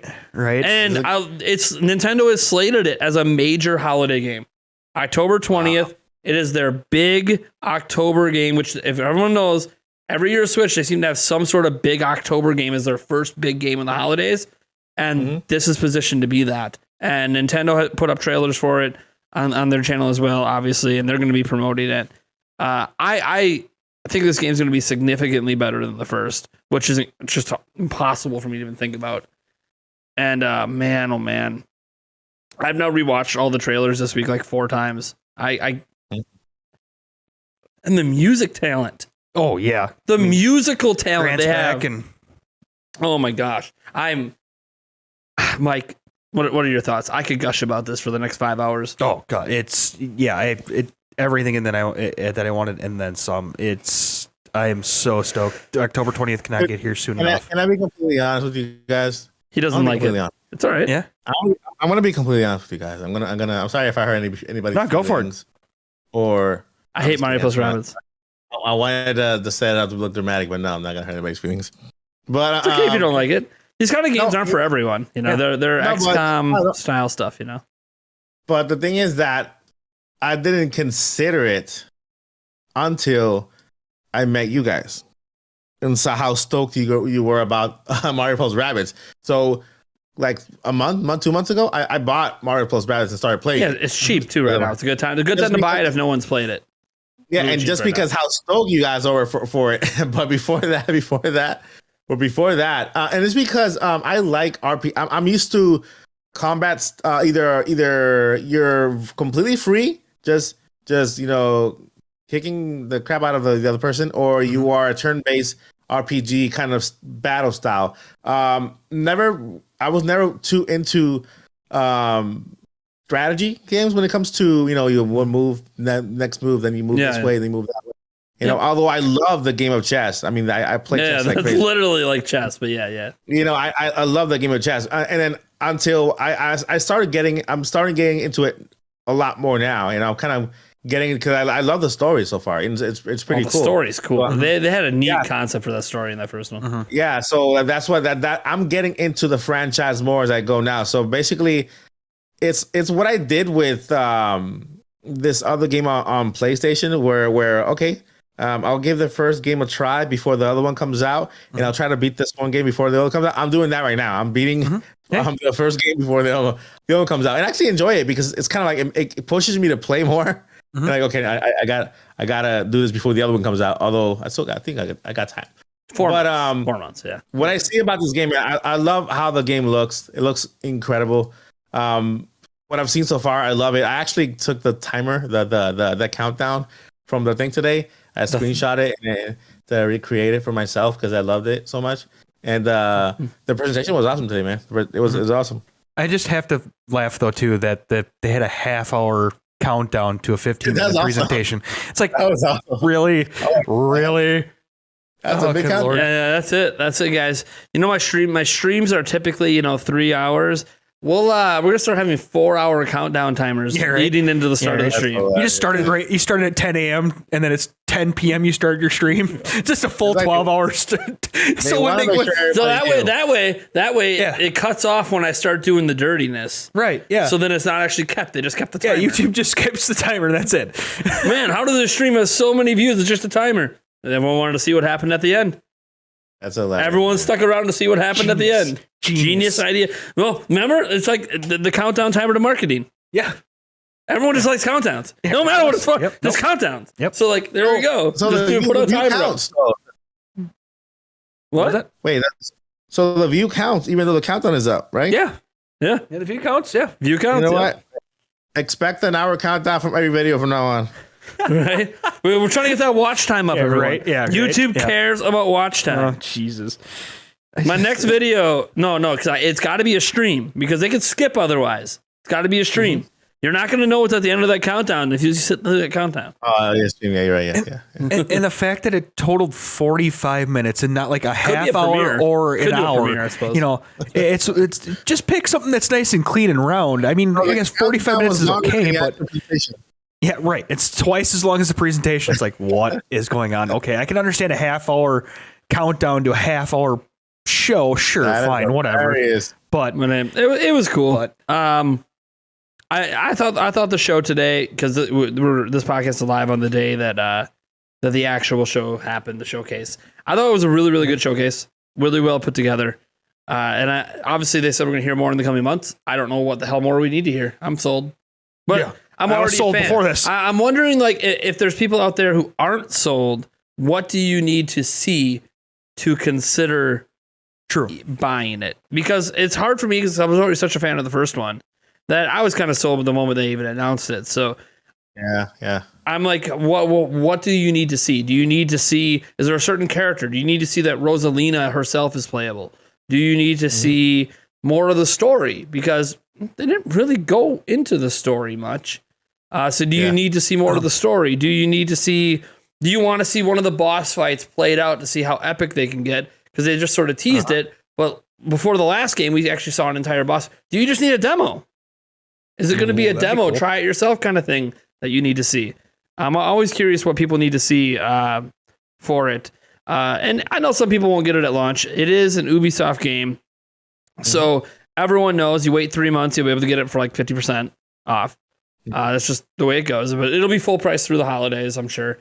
So yeah, we'll see how it goes. The first game sold, 8.5 million. I would like to think this game's going to outsell that, but I don't know. It is being promoted though as a big time holiday game, pairing that up with Pokemon the following month. So right. I also like to point out the fact that they're like, Bowser's here. We're not gonna go into any of the spoilers of the story, but the reason why he's joining this is like, and then they go into like the reason why he's like, you just contradicted yourself there a little bit. We're not gonna spoil anything, but he's here because of this, and it's like, okay, well, that's partly spoilers, but okay, cool. Well, maybe they consider spoilers because it just always happens then. Yeah, now it's the third time. Like it's a common trope with Bowser. If Bowser's working with Mario, it's because he lost control of his. Like that's what it is every single. Or time. They're racing. Wait, they're not. Oh, they went the opposite. Well, kind of like the same route as this last Bowser's Fury, because Bowser lost control of himself because of the black goop. So Bowser Jr. teamed up with Mario to get Bowser back. I'm guessing that's basically. And I am curious, like if we're gonna face any of the Koopalings. Oh, that'd be interesting in this story. If he lost control of them as well, that'll be fun to see. I mean, that's the third game, or maybe that's the DLC. Oh, that could be. Yeah, there you go. I mean, they based the first game. The first game was kind of a general Mushroom Kingdom base, and then obviously I love the whole story of how they started. It was actually in someone's house, and like it was really cool. Yeah. I don't know how that happens now, because first game was literally the Rabbids accidentally appeared in some tech Eddie's house, and then all of a sudden went nuts and fell into a poster. Basically, it was a really neat concept for what they did. A really Toy Story-esque concept. I like that a lot. Yeah. So I'm really curious, like what now? Like why are they still together? I'm confused. What happened? Did they already complete? Aren't they done? Well, they're still together for some reason. Okay, why? And again, they're not going to give that to you now. Maybe they give it to us later. They give us the opening cutscene or something maybe later, but I'm really, really curious on the story. I know a lot of people out there have been speculating that Cursa, the main villain, is actually Rosalina. That's been a really common theory, and that's why we have Rosalina and Rabbid, but we don't have Rosalina, because we won't have Rosalina until after we beat the main game. Then maybe she becomes playable for the DLC, and maybe she's cursed. And because we do have the main Luna, we saw it in these trailers, the main one that Rosalina had. So it's one of those, hey, what exactly is going on here? Why you can't have Mario Galaxy theme and not have Rosalina involved in some way? Right. So there's a lot of theories around that. It's also possible she's an unlockable character later in the game. Who knows? So there's no saying that Bowser and Edge and stuff and Rosalina Rabbit are the only new characters. There could be more that we're not aware of. So I don't know. I'm really excited for it. October 20th is literally, I have like a 3-hour timer warning to slap me at 6 a.m. to make sure I install the game. If I have it digitally, because I'm playing this game like the minute I can play it. It's happening. I'll probably go live stream with it right away too. I don't even care. My kids can run around and scream as long as they're not naked. We'll be streaming. It's gonna be fun. They can be naked and running around just as long as you lock your door. No, they know the code. Remember, we have to figure that out. We have to take it apart to reset it. Yeah. Anyways, that being said, we did also have a direct this week. Yeah. Technically, we've had 2 directs since the last time we did a podcast. Yes. There was a Xenoblade Chronicles 20-minute direct last week. And then this week we had the Nintendo Direct Mini Partner Showcase. And we're going to kind of focus on the showcase. I think the Xenoblade Direct sort of speaks for itself. Xenoblade 3 looks incredible. If you're really into Xenoblade, you're going to get the game. It looks amazing. It looks way better than you expect any game to look on Switch. They are using a lot of visual tricks if you're paying attention, and you can see some of the tricks they're using. Probably using FSR as well, but game looks incredible. I don't think we need to talk about that right now. Maybe we'll do more Xenoblade stuff as we get closer to launch. Launch is at the end of next month, so maybe we'll have a big Xenoblade segment, maybe the podcast on launch week or something. We'll figure it out. And I want to make sure I want to see if I can get Player Essence on for that episode, because he's literally the JRPG king on YouTube. So I'd really like to get him on, because he'll be able to go in depth on a lot of that stuff in a way that I can't. So I'm trying to talk to him on the scenes and get that worked out as well. That being said, we did have a Nintendo Direct Mini Partner Showcase, and I want to talk about two things with this. Thing number one, everyone wanted the general direct, so not everyone, but a majority of people's initial reactions to when Nintendo announced a Nintendo Direct Mini Partner Showcase was, F you, Nintendo. This isn't what we want. This is bullshit. Nobody wants these partner showcases. We thought we were done with these in 2020. This is dumb. This is stupid. Oh my God, we're so angry at you, Nintendo. How dare you? Then the reactions after the showcase. That was actually pretty good. Maybe we should stop doubting Nintendo all the time. I don't know. So first, initial reactions to the Nintendo Direct Mini Partner Showcase. I want to know your guys' thoughts. I did a whole live stream on it. So, Mike, let's go to you. I know you were there with us, but I'll admit I could barely hear you that whole time the actual showcase was going on. Because it's at max volume in my ears. I got to figure out a different... Well, when I get my mixer, that'll fix that stuff. Anyways, So, Mike, what were your thoughts on it? I think it was a great direct. I think it was a great direct partner, thingy there. I think it basically... didn't exceed my expectations. It was exactly what I thought it was going to be, in a good way. It's not that I was underwhelmed or anything like that. I was expecting something good when it comes to a direct mini with Nintendo's partners, and that's what they delivered. They delivered a great, a great show and a whole bunch of games that are relevant. You know what I mean? It's not that they just mentioned games that were just out of the blue from this little developer who just made their first game. No, these were actual companies, like Square Enix, and Sega came in. We got Monster Hunter Sunbreak, that little thingy there. Portal came to the Switch because so right. It's a thing. Minecraft Legends was good too. We got a better Sonic Frontiers trailer. Hello, the best Sonic Frontiers trailer. I'm like, this is the Sonic trailer that convinced me. Okay, I'm going to buy the game. I'll give it, because I'm like, wait a minute. That's the only trailer they needed this month. We could have did with none of the rest of the coverage. They didn't have to do the whatever they did with that IGN. Their first. Yeah, it was this is the trailer they needed to show because it actually showed the other area, the other zones, like they were talking about. They showed the classic Sonic Zone that I was questioning. Where is it? They could have done an open world game with the Sonic thing. They have it. Okay, they have it. They showed different parts of the game. They showed battle. It was a trailer that actually convinced me. Okay, I want to get this game, and so that was a highlight for me. That Return to Monkey Island. That looked good. Yeah, it was a good game. Dragon Quest, Treasure. Like I call it Dragon Ball Z because they're the same as that. I mean, Nier Automata came to the Switch. Hello. People wanted that game to be on the Switch. It's on the Switch now. Relax, calm down, chill, take it easy, take a chill pill. And RPG Time, the Legend of I don't know what that is. I'm just reading it. Yeah, that was on Xbox already, but it's nice to have it on Switch now. And then guess what? Capcom, if you're listening to this podcast, thank you. Yeah, at least it shows us that you still think about Mega Man every now and then, every holiday, every little collection. Every little collection you want to throw Mega Man again. Well, technically, this is the only collection we didn't have. So So now all the Mega Mans are good. Now we need new. We're good now. Now we need new. Take Mega Man. Give me a Mega Man first person shooter or whatever, or something. Metroid. How many people out there knew there were 10 Battle Network games? That's what I really want to know. How many people knew there were that many of them? I'm getting it for day one when it comes out. Mega Man is I think is just such an underrated character for sure. Franchise that needs to be their main character. Mega Man needs to be their Mario. I understand that'll never happen. It doesn't need to sell as much as. I understand they want zombies better than. Well, I mean, when people talk about like mascots for companies, it's what sells a lot. Yeah. And Resident Evil, Monster Hunter, and Street Fighter are like their big sellers. But it's because I feel like they need to get a little. They need to get their hands a little dirty with Mega Man. They just need to open your mouth and shove it down your throat until you buy it, and then it pack it in with every game. Look, you pre-order the next Resident Evil, you get Mega Man for free. Right.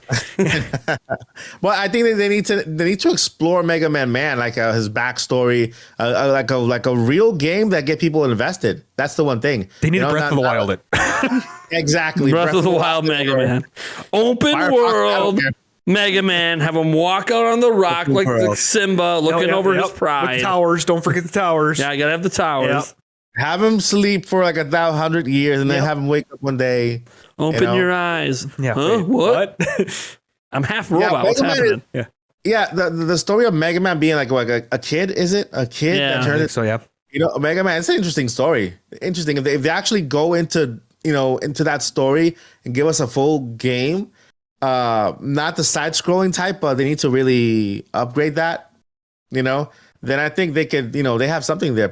I'm guessing there's like 3 or 4 cats to like Mega Man 2, Captain Velvet Meteor jumping something dimension. You know what's funny? You know what I think would do, like if let's say they wanted to go side-scrolling, but they went with like the Mega Man X style, which we haven't had in a long time. I think, and I'm not saying this because I want this to be a thing, but I think for the franchise, it would do really, really well if they would do like a 2-year exclusivity on Switch with that. Now, I want it on all platforms, but there's something about when an IP like that they're struggling to find a home. If you just go to like a Nintendo that's a really mascot-heavy platform, and you go, hey, you could only, like what happened to Octopath Traveler, what's happening right now with Triangle Strategy, you could only get this on Switch for this amount of time. People gravitate because they're like, that's another reason to buy the Switch. And so they're like, we can only play this game there. And look at these reviews. Oh my gosh, it's doing TMNT, 87 plus reviews. Man, we got, this is a must buy game, and you can only get it on Switch. It's a boon for Nintendo and a boon for the mascot. And then it becomes a much bigger deal when you bring that game to all the other platforms.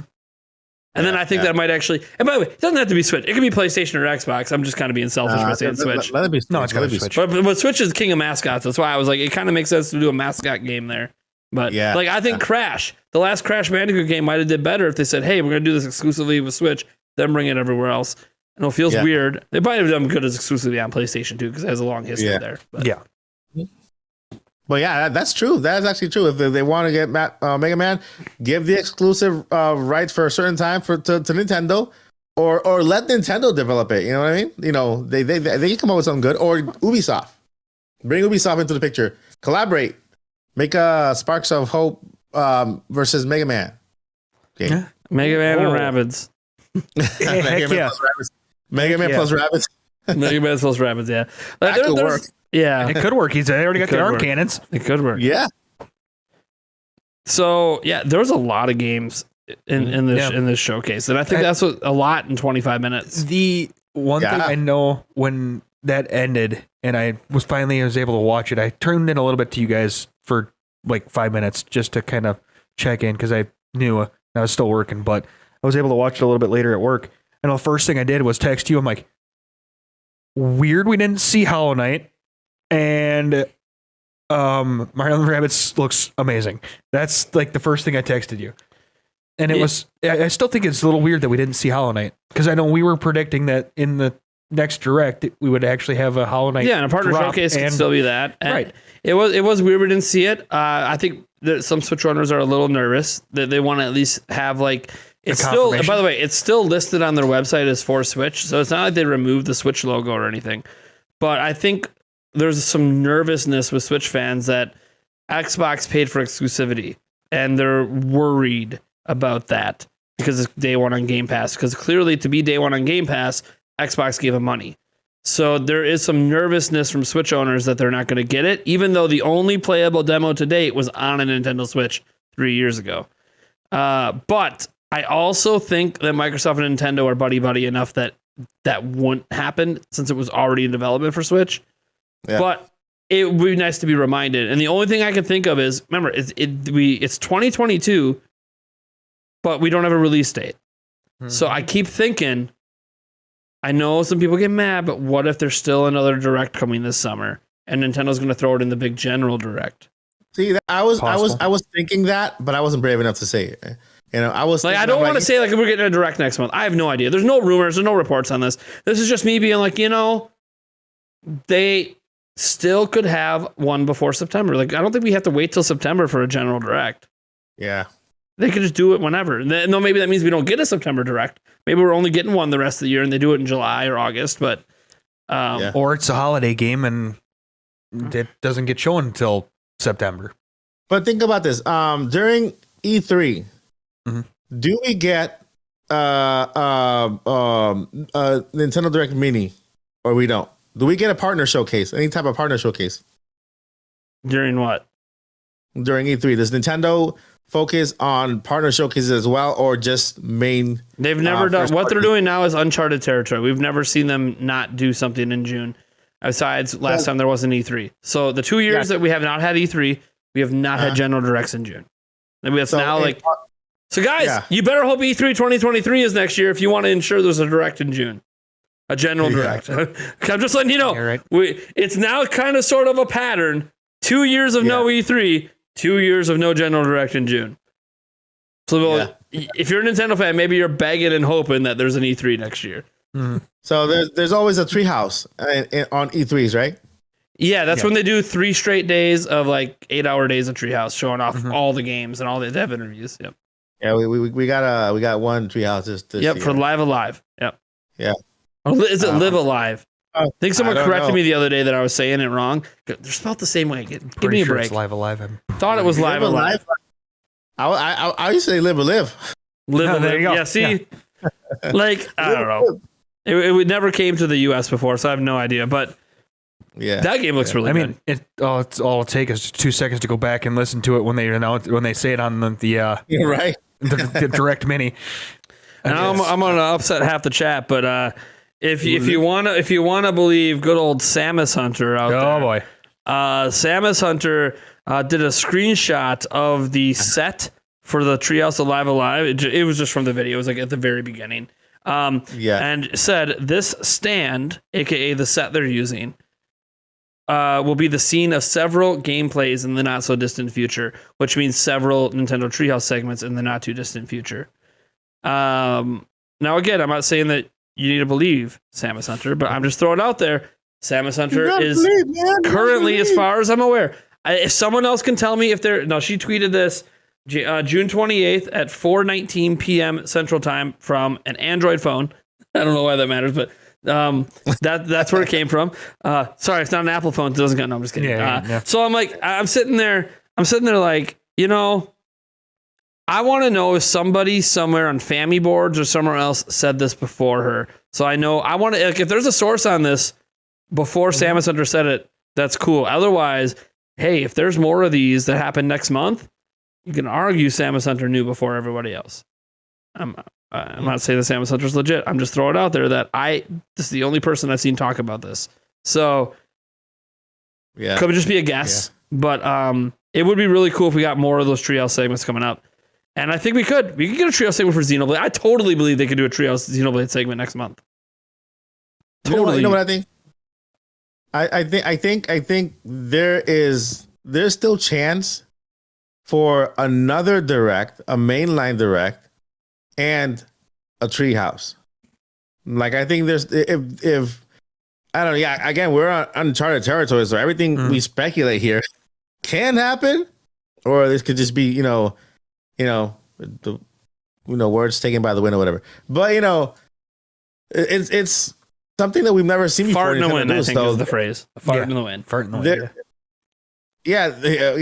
I just want to be just not being like the word fart and stuff. But anyway, the oh no, fart's beyond. Oh man, I know Mike's really family friendly, but fart is apparently crossing the line over there. We've dropped that passing gas. Look, hold on, I gotta drop some ass quick. Hold on. Gas. Yeah, it's passing gas in the wind. Oh, there we go. There it is. There it is. But you gotta search for the sound effect for a moment, right? But yeah, Nintendo Direct can still happen. Maybe it happens in July. You never know. We get another Treehouse, and then we still get the Nintendo. I think no matter what happens, if we get a Direct in now, I think we still get one in the fall. Because Nintendo still needs to set the stage for next year. You know what I mean? I kind of think it depends. Like if they do a Direct in July or August, if there's a bunch of 2023 in it, then I don't know that they need to do anything. They can wait till February. I mean, it kind of sort of depends on what's in the next Direct. If it's in August, if it's in August, that's considered the fall Direct. Technically, August is summer, though. Yeah, technically, but not for Nintendo though. I mean, I don't really know how Nintendo does their time calendars. To be honest, I have no. Like apparently we're still in the launch window 6 months out after Switch. Apparently it's day one, baby. Yeah. Listen to Reggie. We're still in the launch window. It's been 6 months, halfway through a year. We're still in that launch window. Sure. I thought launch window was like a couple weeks, and then it went to 3 months, and then it went to 6. Well, you know what, Reggie? We're still in the launch window. Year 6, we're still in the window. Yeah, right. We never left. left. Mario Odyssey just came out. You talking about? Yeah, Reggie retired in the launch window. We're still sitting on the launch pad. That's how the launch window came around. Yeah. Reggie is still ready. Yeah. His body's always ready. Yep, for sure. No, what would be interesting to see them do is a Nintendo Direct mini partnership, like July, August, and then the big one in September, the big main Direct, because then you could tie in your tree houses again after each one of those, and show a couple games. I'm gonna disagree with you for one reason and one reason only. So this is the 5th partner showcase one they've ever done. Only the 2nd one they've ever attached the Nintendo Direct branding to. They stopped after the first one because people were all like mad because hey, we haven't had a Direct all year. Don't soil the name by doing something that's not really a Direct. But they went back to that this year, and it definitely felt appropriate because it was a big enough show that that everyone can kind of agree that's what a Nintendo Direct is supposed to be. Yes, but the thing is, I do wonder that they were able to do that because they haven't done one in 3 years. So like if you start doing it every month, there's not really going to be enough new to show. But here's the thing: they probably had all of their big giant E3,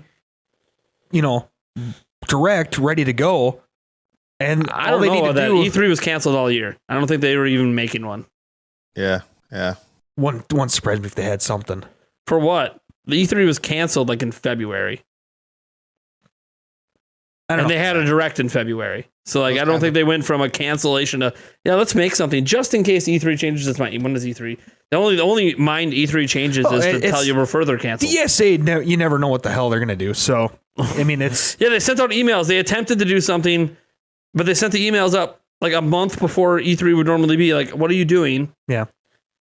I don't know what. Like, you don't trust the ESA basically. But I just don't think if they take like their big direct that they would normally have and they just kind of piecemeal it into 3 smaller ones until the next big one.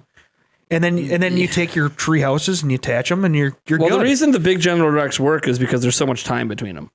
What you just described is a game they released recently. You know that game where you have to piece stuff together to make a game? No. Garage Builder, is it? Game Builder? Oh, possible, yeah. Possibly. But that's a make your own game builder. Yeah. Yeah, make your garage. Make your own garage. There you go. That's what they should make. They should make a make your own direct game. Right. I think the only thing you could say that you'll see to your credit would be by the way, I don't think there'll be another Xenoblade Direct next month, but I do think they could do a treehouse, a 40-minute treehouse they could do. Maybe they do another Xenoblade Direct next month, but I could see them going, hey, we did one last month. Let's now go with the treehouse. And I do think in August at some point we could get a Splatoon 3 Direct because that game's coming out in September. I just don't see Nintendo being like, yeah, we were planning a show in June, then we canceled it and decided we're going to go with third parties now, and then we'll piecemeal a couple minis in between, because they've never done that.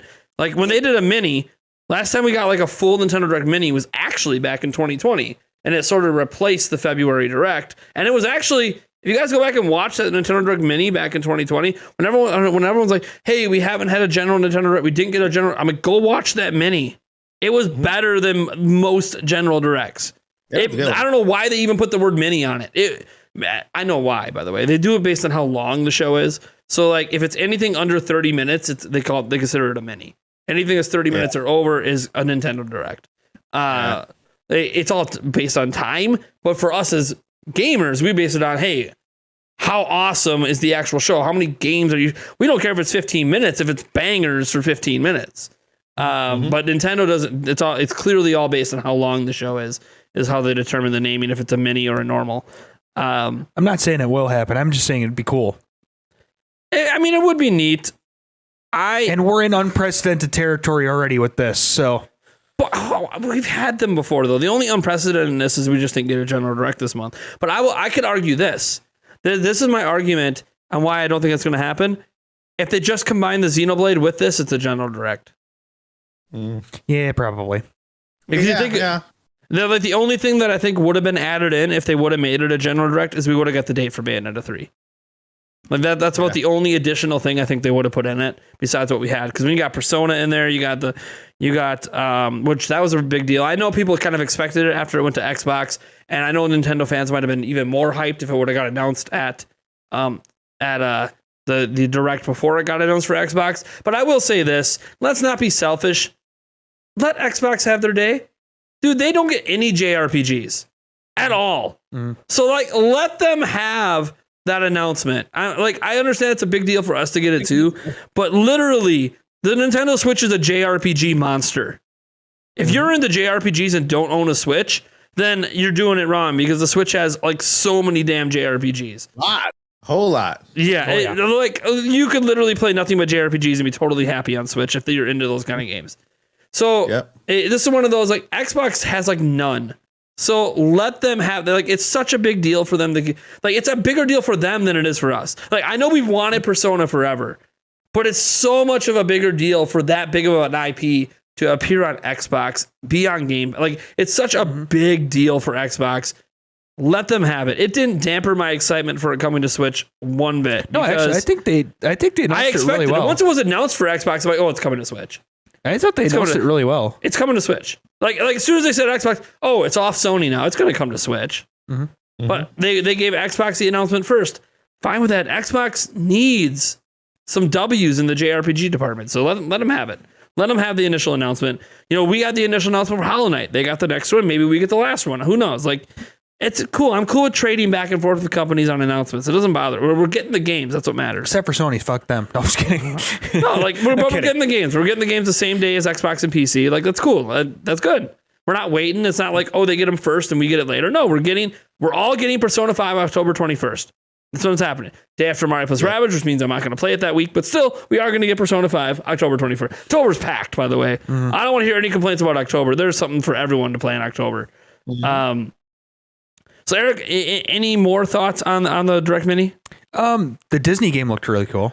Yeah, and we get early access. By the way, we get free early access on Xbox. Okay. Nice. So I don't know. I don't know if they announced what early access is going to cost on Switch, but it's on Game Pass, so we'll get to try it out. The Disney game, what do they call it? Dreamland something. Dreamland, it's like a simulator. I don't know. Every time I've seen the game now twice. It looks really good. It's just so hard for me to wrap my mind around an actual like simulation Disney game. Yeah. Not being a cheap cash grab. Dreamlight Valley. There it is. Yeah. Like it's hard for me to accept that this might not be a cheap cash grab because a lot of these Disney-esque games are just cheap. They look incredible and then you play it and it's like there's no gameplay. So I'm hopeful. And what I like is they're bringing early access to Switch. You know what that tells me? Confidence. They're confident enough to give you an unfinished version of the game to sell you on the big game later. And if they're willing to do that, that tells me that Disney is confident that people are going to like this game. So I am probably actually going to check it out, even if it's on Game Pass. Like, because I don't know, they didn't announce pricing on Switch. Maybe it's a free try. I have no idea. But I'm gonna try it out on one platform or the other because I'm very curious. I love Disney. It'd be really cool if this doesn't suck. September 6th. Especially for my kids. My kids would probably absolutely adore it if it's actually a good game. So, we'll have to see. You know, it just when I saw they're doing we never get early access on Switch. That's confidence to me. Mm-hmm. Yeah. That's a confident move. So we'll see. Yep. They can be confident and they can still suck. And they're just hoping to suck in little kids. I have no idea. But we'll see. Yeah. I want to at least give it a try. Because I've just been waiting for one that doesn't suck that's not Kingdom Hearts. Kingdom Hearts is great. But you got to be really into JRPGs. Why is there not a theme park simulator? This is it. Yeah. Disney characters come to life, simulation, we're fishing, we're interact. I don't know. I don't even know what the point of the game is. Don't really care. It just looks great. So please be good.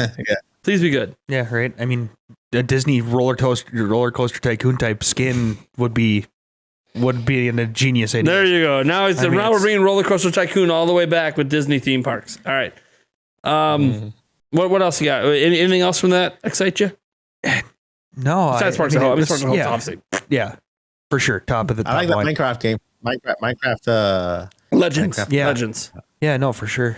Yeah, that was really incredible when they showed it off the first time at the Xbox show, and then, because maybe there was news about it already. I didn't expect it. That one caught me off guard because I don't really pay attention to Minecraft because I don't really like it. Yeah. But then that looked good. That looked like something I would play. Yeah, because the thing with Minecraft is, it's a sandbox game, and there's just so much you can do, right? Apparently, it's a limited things you can do, but then there's so much you can. When people who are story driven, who like action and follow something, then there's really nothing much you can do in Minecraft. But when you take Minecraft and you make a story, right? You kind of you make it a game that you can beat. You know, I know you can beat it by defeating the Ender Dragon, but that's all you can do.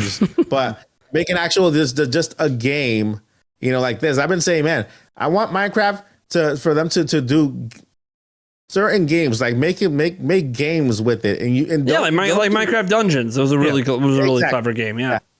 I love dungeons, everything but the camera angle. You know, I want. It's an arcade style angle. Yeah, it's an arcade angle. Yeah. So I want it to be the same exact angle you have in regular Minecraft, but with that story driven element. You know what I mean? Mm-hmm. Sure. So, you know, because let's get a Minecraft Warriors. You know, like slashing a whole bunch of enemies at the same time. But I think that's the only reason why I'm actually into this Legends one, because I saw elements of the old Minecraft in that, you know, with the story, a really good story to drive you, you know, to beating a boss or getting something or rescuing this, rescuing that, you know. So Yeah, that was one. The other one is what was the other one?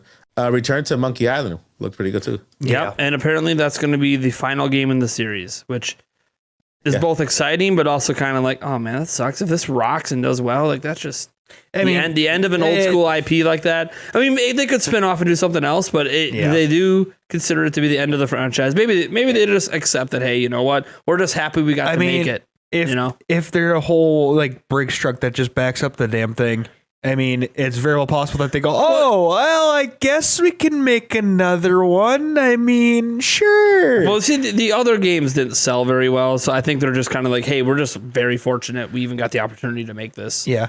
And so they just kind of say, hey, we want to send off the game the right way. It looks really, really good. Anyone who's ever played the original is like, yeah, man. I saw people... When that game popped up, there were people in our live stream that were just super like, oh my God. Like, yeah, we're getting it. It's awesome.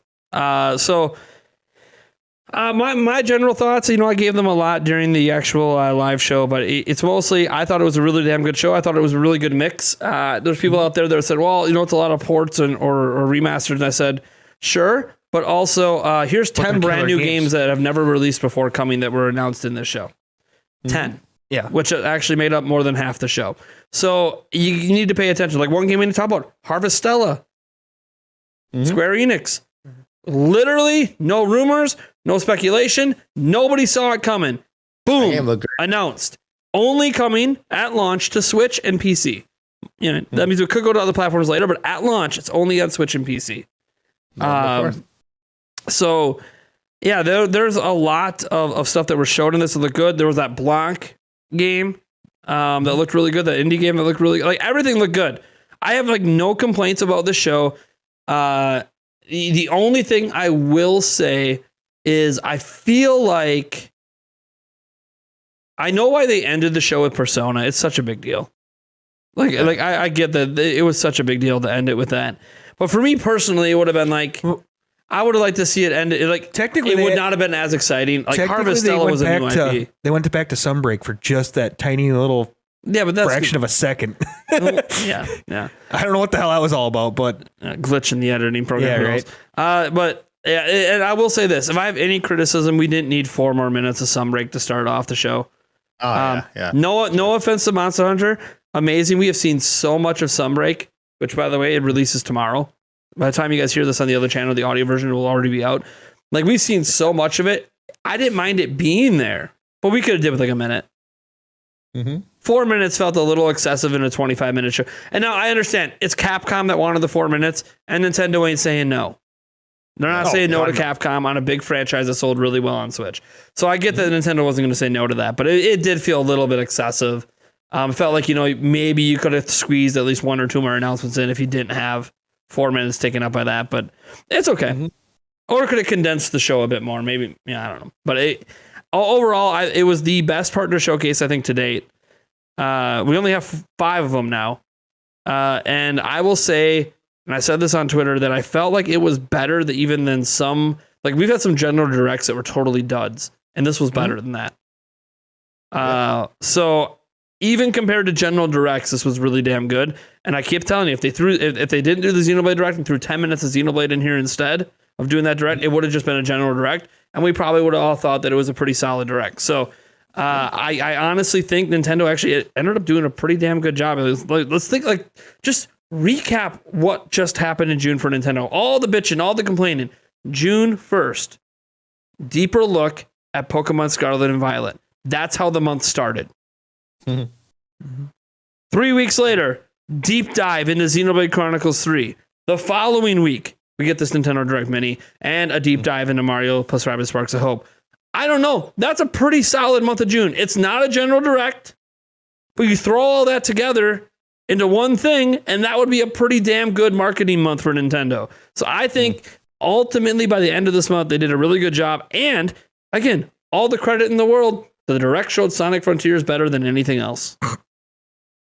And I'm never going to let that go. And I still don't understand why IGN, why Sega agreed. So here's what I realized after re-looking at all of the coverage of Sonic. There was a preview event that some media got to go play it at. And I realized this after watching a video from Kit and Krista because they were invited to that event, but they didn't actually get to play the game. But I saw the kiosks for it at this preview event during Summer Game Fest. That's where all of IGN's coverage came from. They played it at that preview event along with all the other media. And, all the other media had that NDA date that they could drop their previews because all the previews from the other outlets dropped at the same time. That's where we got all of our written previews and the video previews and all that. But IGN somehow at that event locked in something with Sega. Like, hey, can we do coverage before this thing comes out? And I don't know if there was a money exchange. I have no idea. Oh, I'm sure there was. And somehow Sega thought it was a good idea. I think if with IGN first never happened and they just dropped those hands-on previews, which the hands-on previews were a lot more glowing than the actual stuff IGN was showing. And then dropped that real trailer like they did at the Direct to end the month. That's all they needed. Yeah. Can we just pretend the IGN first stuff never happened? No. Like, that's the problem, though. I bet you Sega probably does. But here's the problem. The IGN first was actual gameplay from the demo. And like, hey, if that's what the game feels like most of the time, that's the game. Yeah. It does kind of kill the excitement a little. That's the game. Yeah. So it's like, there's the promise of what the game could be, and then this is the raw gameplay, which didn't look very good. So I'm like cautiously optimistic that they have some great ideas, but it might be too far spread out. And if it's too far spread out, then it's going to feel really empty. So here's hoping that it comes together. And maybe this is just because this is the opening island, the opening zone, and it's intentionally this way. Because again, we still haven't seen anything past they mentioned there's other islands. We haven't seen anything past this one island. So it is possible that this is just a slow opening to teach you, and then you get to the next island, and then all of a sudden it's a whole bunch more.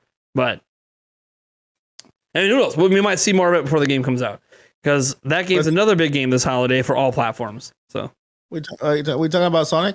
Yeah. Okay, but did they show did they show other zones? Well, in the Nintendo Direct trailer? Yeah. I know they gave us a tease. I thought I saw about 3, 4 more zones. Let me reopen that trailer quick. Just gonna kind of thumb through it. Yeah, it was like really fast, but we saw at least 4 more zones besides the. Let's see here. The 1 minute thing here. Mute. I'm just kind of zooming through it here. So that's the same zone as we saw. That's still the same zone with that same tower. That's the same zone. Same zone. Okay, I'm like halfway through. Same zone. Same zone. There's where he enters the key. So this area here where we see the streets and stuff. Yeah. That's not actually an island.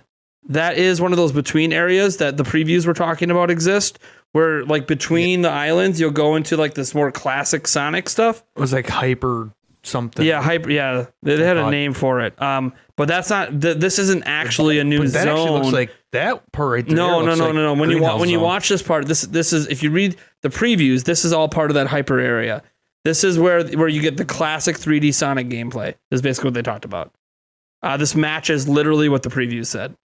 And then here, maybe this is a new zone here. But cyberspace is the new zone. Or cyberspace is the new zone, but that other part looks like, because they show him using a key, then he goes into that thing that they talked about in the previews, and then they show him coming out the other side. But they're all in the same zone. So I don't know. Again, but this is it. This is the problem with the marketing again. We're debating here if these are zones or not. Like, why don't we just know? It should be clearer than that. All right. Yeah. This is just classic 3D Sonic gameplay, which was mentioned as a between area between zones. The cyber zone. Yeah, it's all part of the cyber zone. So that's not like a new island. So we still haven't actually truly seen a new island yet. And you can see it in the background. You can see this is the same cyber zone. You can see if Eric in the shot here, you can see it's the same cyber. So this is all that between area that's classic 3D Sonic. Like when I'm moving classic, you guys can go watch the trailer yourself. The classic 3D, like if you ever played Sonic Adventures, like it's the classic 3D Sonic, which is fine. Mm-hmm. I don't know why it took us all month to see this, but we still have not technically seen a new island. So, and again, they have plenty of time, guys. They have tons of marketing time to show us more. But it is kind of weird, you know, because it was like featured all month, and it was just the same area. And I think that's the problem. You did a month-long advertising campaign for this game, and you just showed us the same stuff for a month, you know, until this trailer where we finally saw something new. Mm-hmm. Yeah. So it's just weird marketing. Their marketing is all weird for this game. Have they gone into the storyline? What's going to happen? Why is Sonic there? Or they mentioned some in one of the previews. It was something about how his friends were captured and he's got to save them, and that's fine. That's a classic storyline, but like not really why they were there and why they got captured in this. Like I don't know. They haven't really gone that in depth on it. Just that he's saving his friends. Like okay, well he's always saving his friends. So okay, I know. 2 of the other games that we haven't actually... What are the 2 other games? Well, I mean, there's a couple other games that we really didn't mention, but 2 of the other ones, I was just looking back at it, and 2 that kind of stood out a little bit too, as well as the Pac-Man World, or whatever it was. I mean, we haven't really talked about it because it's just a HD version of the old game. I mean, yeah, still from PS1. Great, and then really good game though. Yeah, it's a remaster. There's that Little Noah, Saigon of Paradise. That one actually looked pretty cool. Yeah, they all look cool. But yeah, that one looked cool too. Yeah, so there's a lot of games in this Nintendo Direct Mini Partner Showcase, and I thought it was really, really good. They even showed off some 2023 stuff, which, you know, they said they were focusing on games this year, and then boom, it was like 3 2023 games in a row. I'm like, huh, all right. So I thought it was really, really good. The last thing I wanted to... They did the same thing with the Direct in February, where they said, "Oh, you were going to focus on games that are the first half of the year," but then they mentioned a whole bunch of games for November. Yeah. Nintendo, by the way, it's a habit from Nintendo. I was going to say we're going to focus. No. If they say focus exclusively, it's focus. Then it's literally just going to be then. But every time you hear Nintendo say we're focusing on this, so it's that means there's going to be things past that. So it's 80% that, and then the other 20 is something else. So one thing that's interesting that came out of this, and I thought this was an interesting debate. It happened I've actually seen this on Twitter a bit since Steam Deck came out, and a few other places. But then GameSpot put up an article today, which, by the way, nothing wrong with the article, but it basically is the journey of someone who's only been a console gamer finally discovering PC for the first time with Steam Deck, and because they're enjoying their experience with Steam Deck. Playing PC games so much, it makes them less excited for this Direct and less excited for Switch. And it's a really interesting perspective because this would obviously be, I think, what Valve was hoping to get for a target audience is people who don't play PC games starting to play them because they buy a Steam Deck, which feels like a more familiar console-like experience. And I found the conversation quite interesting, not because nothing wrong with his opinion. His opinion is all his personal taste. You know, like some of the opinions are based and rooted in fact. Steam has better sales. Also, you can more reliably count on buying games on Steam and being able to carry them over to future platforms. Like those are, and achievements. Like those 3 things he brought up are just facts. Steam has better sales. Steam carries forward. Steam has achievements. Undeniable facts. 3 things we can't guarantee with Switch. We have no guarantee the next platform is backwards compatible. We have no guarantee our digital libraries carry over. We have no guarantee we'll ever have achievements. And we have no guarantee that Nintendo's ever going to discount their games more than they already discount them occasionally. So this is entirely true. Those are all facts. That's been facts that are true of PC gaming in general this entire time. But what I found interesting is when he talked about how he's less excited about Directs because of it. And then he goes on, because obviously the Persona announcement, not as big a deal to him. Go ahead and play it on Steam Deck. It's coming to PC. It was already announced at Xbox. Okay. Portal. You can get it for $3 right now on Steam versus $20 that we're going to have to pay. Yeah, it's due to a sale, but hey, fair point. But it's interesting because he also mentioned there were a bunch of games in this Direct that he's excited for, but the Direct itself is less exciting because he doesn't need to own a Switch to play those games. And I thought it was a really interesting conversation because last I checked, Valve and PC gaming in general doesn't do marketing events besides the PC gaming show. So this person, as an example, if they're excited for Harvestella, you only found out about it because of a Direct. So why are you less excited because you're going to play it on a different platform? I get kind of confused at these sorts of debates out there, and it's brought up this whole thing about, while Steam Deck, he even says in the article, Steam Deck doesn't replace Switch. I mean, a huge reason is just not available. You can't walk into a store and buy one. It was never available to buy in a store. It might never be available to buy in a store. So it's always going to be sort of a niche product until Valve can get it into retail. Until you're in retail, it's niche. Still waiting for mine. Yeah. Until you get it in retail, it's a niche product. But what's interesting is it kind of brings up this whole debate about Steam Deck versus Switch and whether or not there's a valid argument here that besides console exclusives, you should just go buy a Steam Deck. Because, I mean, the games are going to run better. The Switch has some advantages. By the way, there's a give and take. Like, when you get a Steam Deck, you don't get detachable controllers that turn into an Easy Pro controller. You don't get a dock that comes with it, so you have to use accessories and dongles and everything to make that work if you want to play on TV. You also don't get options for smaller versions that are more portable, like a Switch Lite. You also don't get an option for an OLED panel, so colors are actually better on the OLED Switch versus this one. It is a slightly higher resolution. Neither of the platforms provide native 1080p. So at least, not docked. You can obviously dock a Steam Deck and run 1080p. So like there's advantages both ways. And the Steam Deck's obviously more powerful hardware. We all know it. And that's always been the big bugaboo that made people attack Switch when Steam Deck came out, was they're offering significantly more powerful hardware for only $50 more than Switch OLED on the low end. By the way, they also only offer 64 gigs on the low end, which if you PC game, that is shit. I have 3 terabytes full on my computer in the last year on PC game, and I don't even PC game that often. So I'm telling you right now, 64 gigs is a problem, just like it is for Switch. But it is what it is. You expand it, get your micro SD cards. You're going to want at least a terabyte on that damn thing. I'm telling you right now, even if you have the 512 gigabyte version, you're going to want to add a terabyte on, and that's going to end up costing you another, $100 to $200. But unless you get a really good sale. But the thing is, you got to be careful with those sales on the micro SD cards, guys. Because if you have a Steam Deck, you're going to want the faster ones, and those faster ones don't go on those big sales. You're going to get the slower ones, which are fine for Switch, but Steam Deck can actually take advantage of the speed. So you want to pay a bit of attention to that. Just a general tip for Steam Deck owners.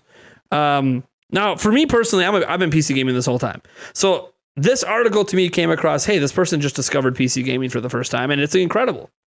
PC gaming is factually incredible. If you have never PC gamed before, you have legitimately missed out over the last 30, 40 years of gaming. PC gaming existed before consoles. Fact. It's just the way it is. PC gaming's always been around since the dawn of gaming, and it's an utterly amazing thing. The compatibility, the forward compatibility, the backwards compatibility. Every CPU architecture to date from AMD and Intel anyways, well, besides one line, but we're not going to go there because that line didn't sell very well, has compatibility with x86. And x86 goes all the way back to the MS-DOS days, which means to this date, you could still raw boot MS-DOS and play any old school MS-DOS game right on any computer. It's incredible. It's also actually holding PC technology back right now, and this is why the M1 Mac come up. M1 Mac doesn't support that, and so it's able to do other things with the M1 chip. And so it's actually getting to the point now where Intel and AMD might eventually abandon x86 entirely. So that's going to create problems for people that like the old school MS-DOS games. They're going to have to find a new way. But I mean, we're talking games from 40 years ago. All the games that have come out in the last 25 will still be playable. So it's crazy thinking about someone getting introduced to PC gaming for the first time, and then whether or not Steam Deck is a legitimate sort of replacement. Like if you bought a Switch just to play indie games, because it's an incredible indie game machine, you can get more of them, usually the same ones, and cheaper on a Steam Deck. So what are your guys' thoughts on this whole thing? Because we haven't really had a whole conversation on Steam Deck really since it came out. Yeah. Go ahead, Mike. Believe it or not, I'm excited for Steam Deck. I'm excited for PC gamers who finally get a handheld console to take their PC games on the road. So at least in that perspective, I'm not gonna be selfish enough to say, you know what? No, you're not Nintendo. you have Steam Deck. Good for you. At least welcome to to mobility. So what I would and playing the PC games on Steam Deck is good. The one thing I can say is that Steam Deck will never, ever, ever overtake Nintendo's Switch. I'm not talking about Nintendo. Nintendo's a whole new different level. The Switch, because the Switch is a Switch. Nintendo is Nintendo. You know what I mean?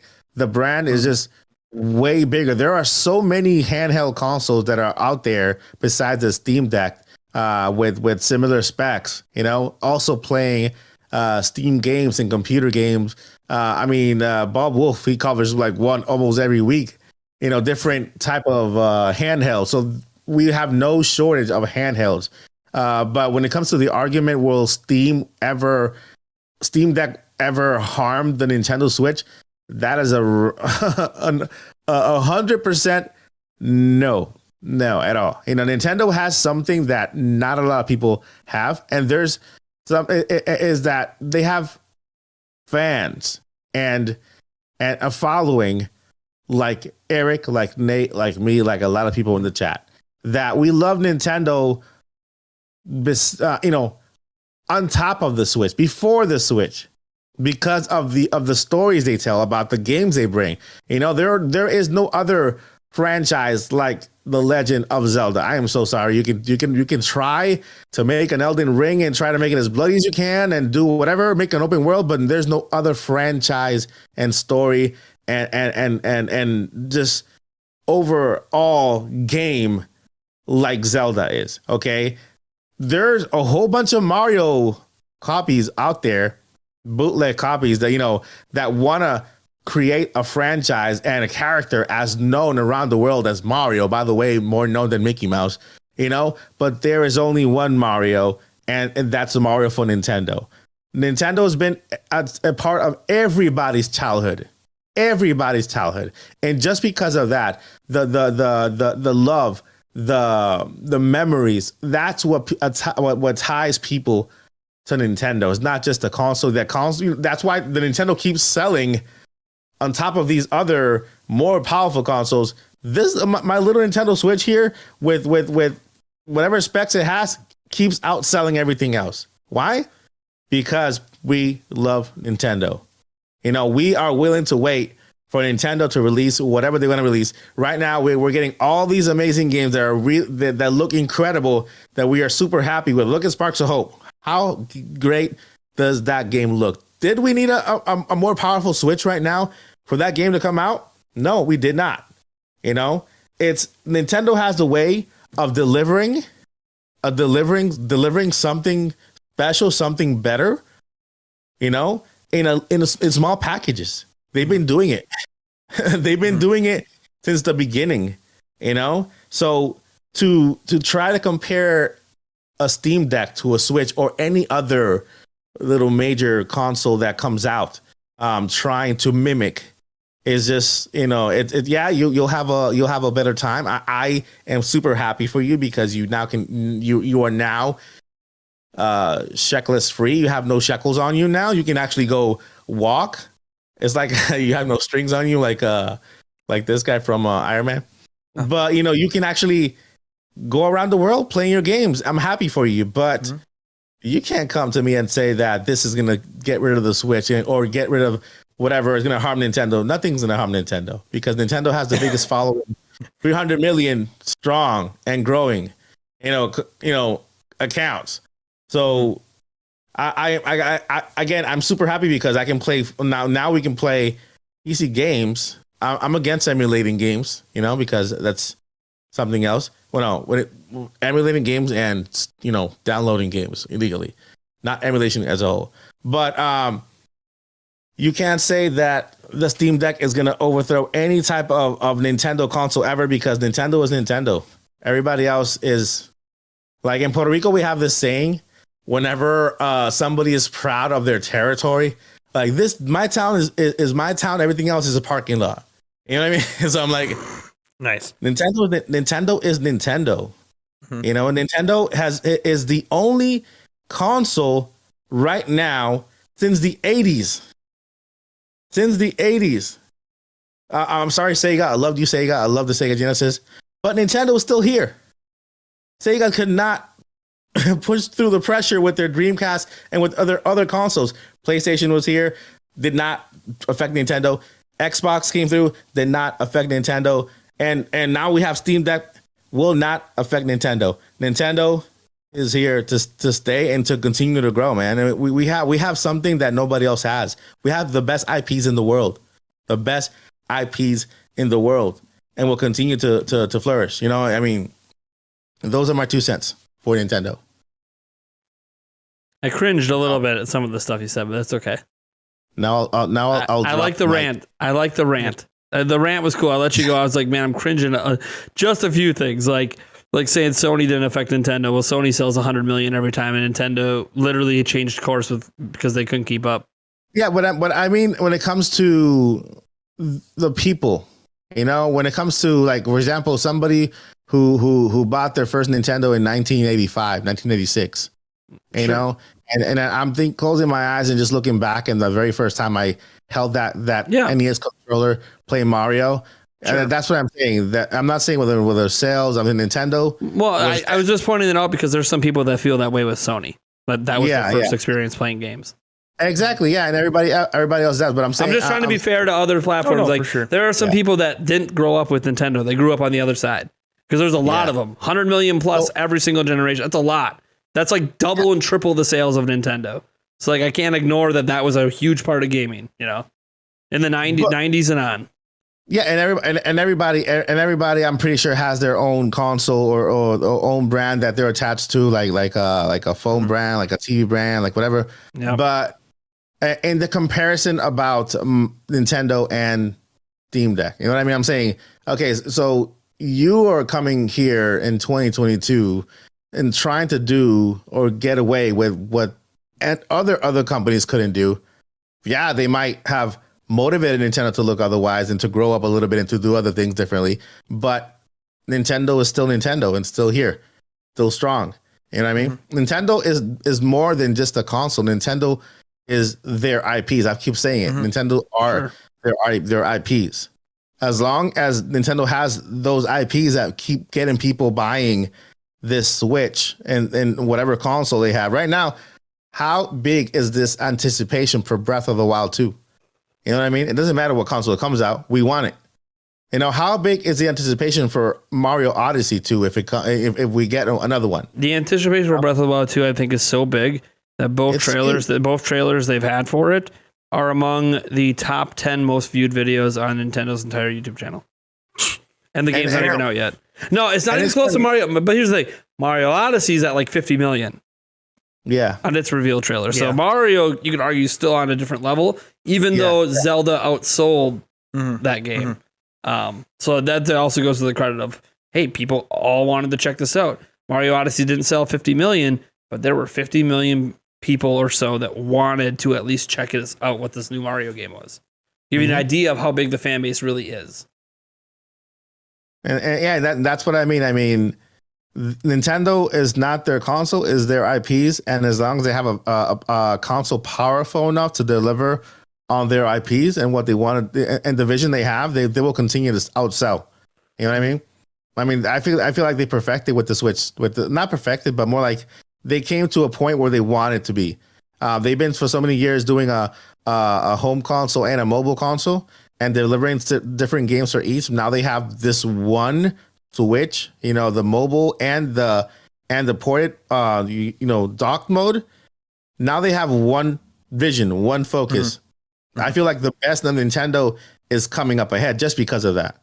You know, now we don't have any more DSs, no more Game Boys. Now we have the Switch, and Nintendo can continue with the Switch. They can just eliminate everything else, and just they made it. You switch from mobile to dock, and then just say Switch 2, Switch 3, Switch 4. And then we get the Switch 10, Switch 20, whatever, you know? Like, one thing I've noticed as a parent, and my kids play games, you know, a lot on tablets, a little bit on Switch, some on PlayStation and Xbox as well. PC gaming they haven't really gotten into yet, but what I find interesting is that my kids don't really care about platforms.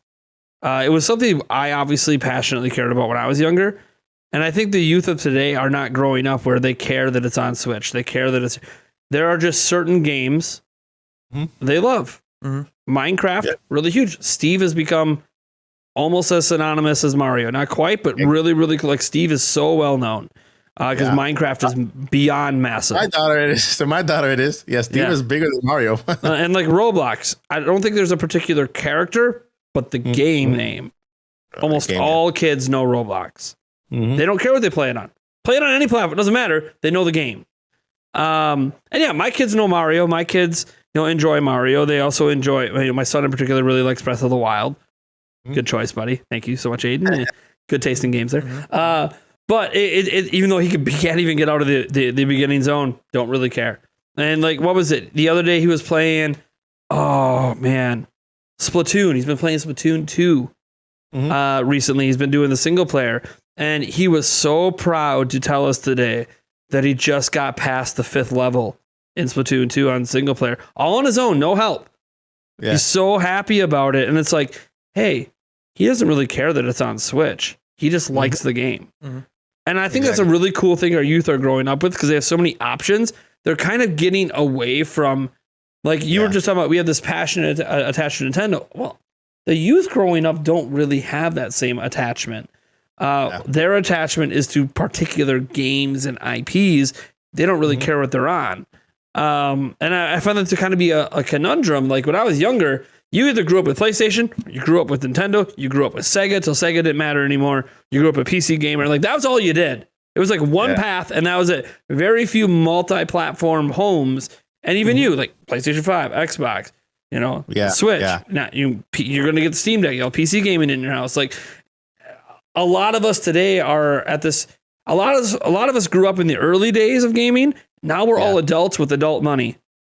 So we have multiple platforms. So now when we have children, they're not growing up in single platform homes anymore. Oh, yeah. So now they stop caring about it. And by the way, I think this is a good thing for gaming on the whole. Maybe not necessarily good for customer loyalty to a brand. Yeah, I also don't always think customer loyalty to a brand is a positive. There's a lot of times that's actually a negative.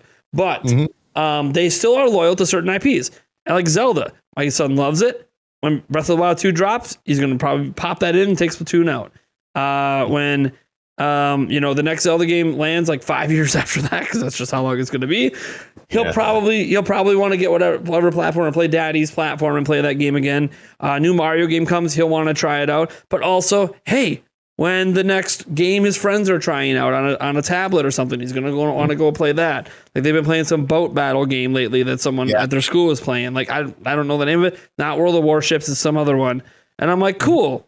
Hey, this is one of those things where I kind of like that my kids are growing up as multi-platform gamers. I just hope they realize, and I still got to teach them, it's expensive to be a multi-platform gamer. I just want my kids to understand there's a reason a lot of us grew up as solo platforms. You can't afford to buy the games for everything.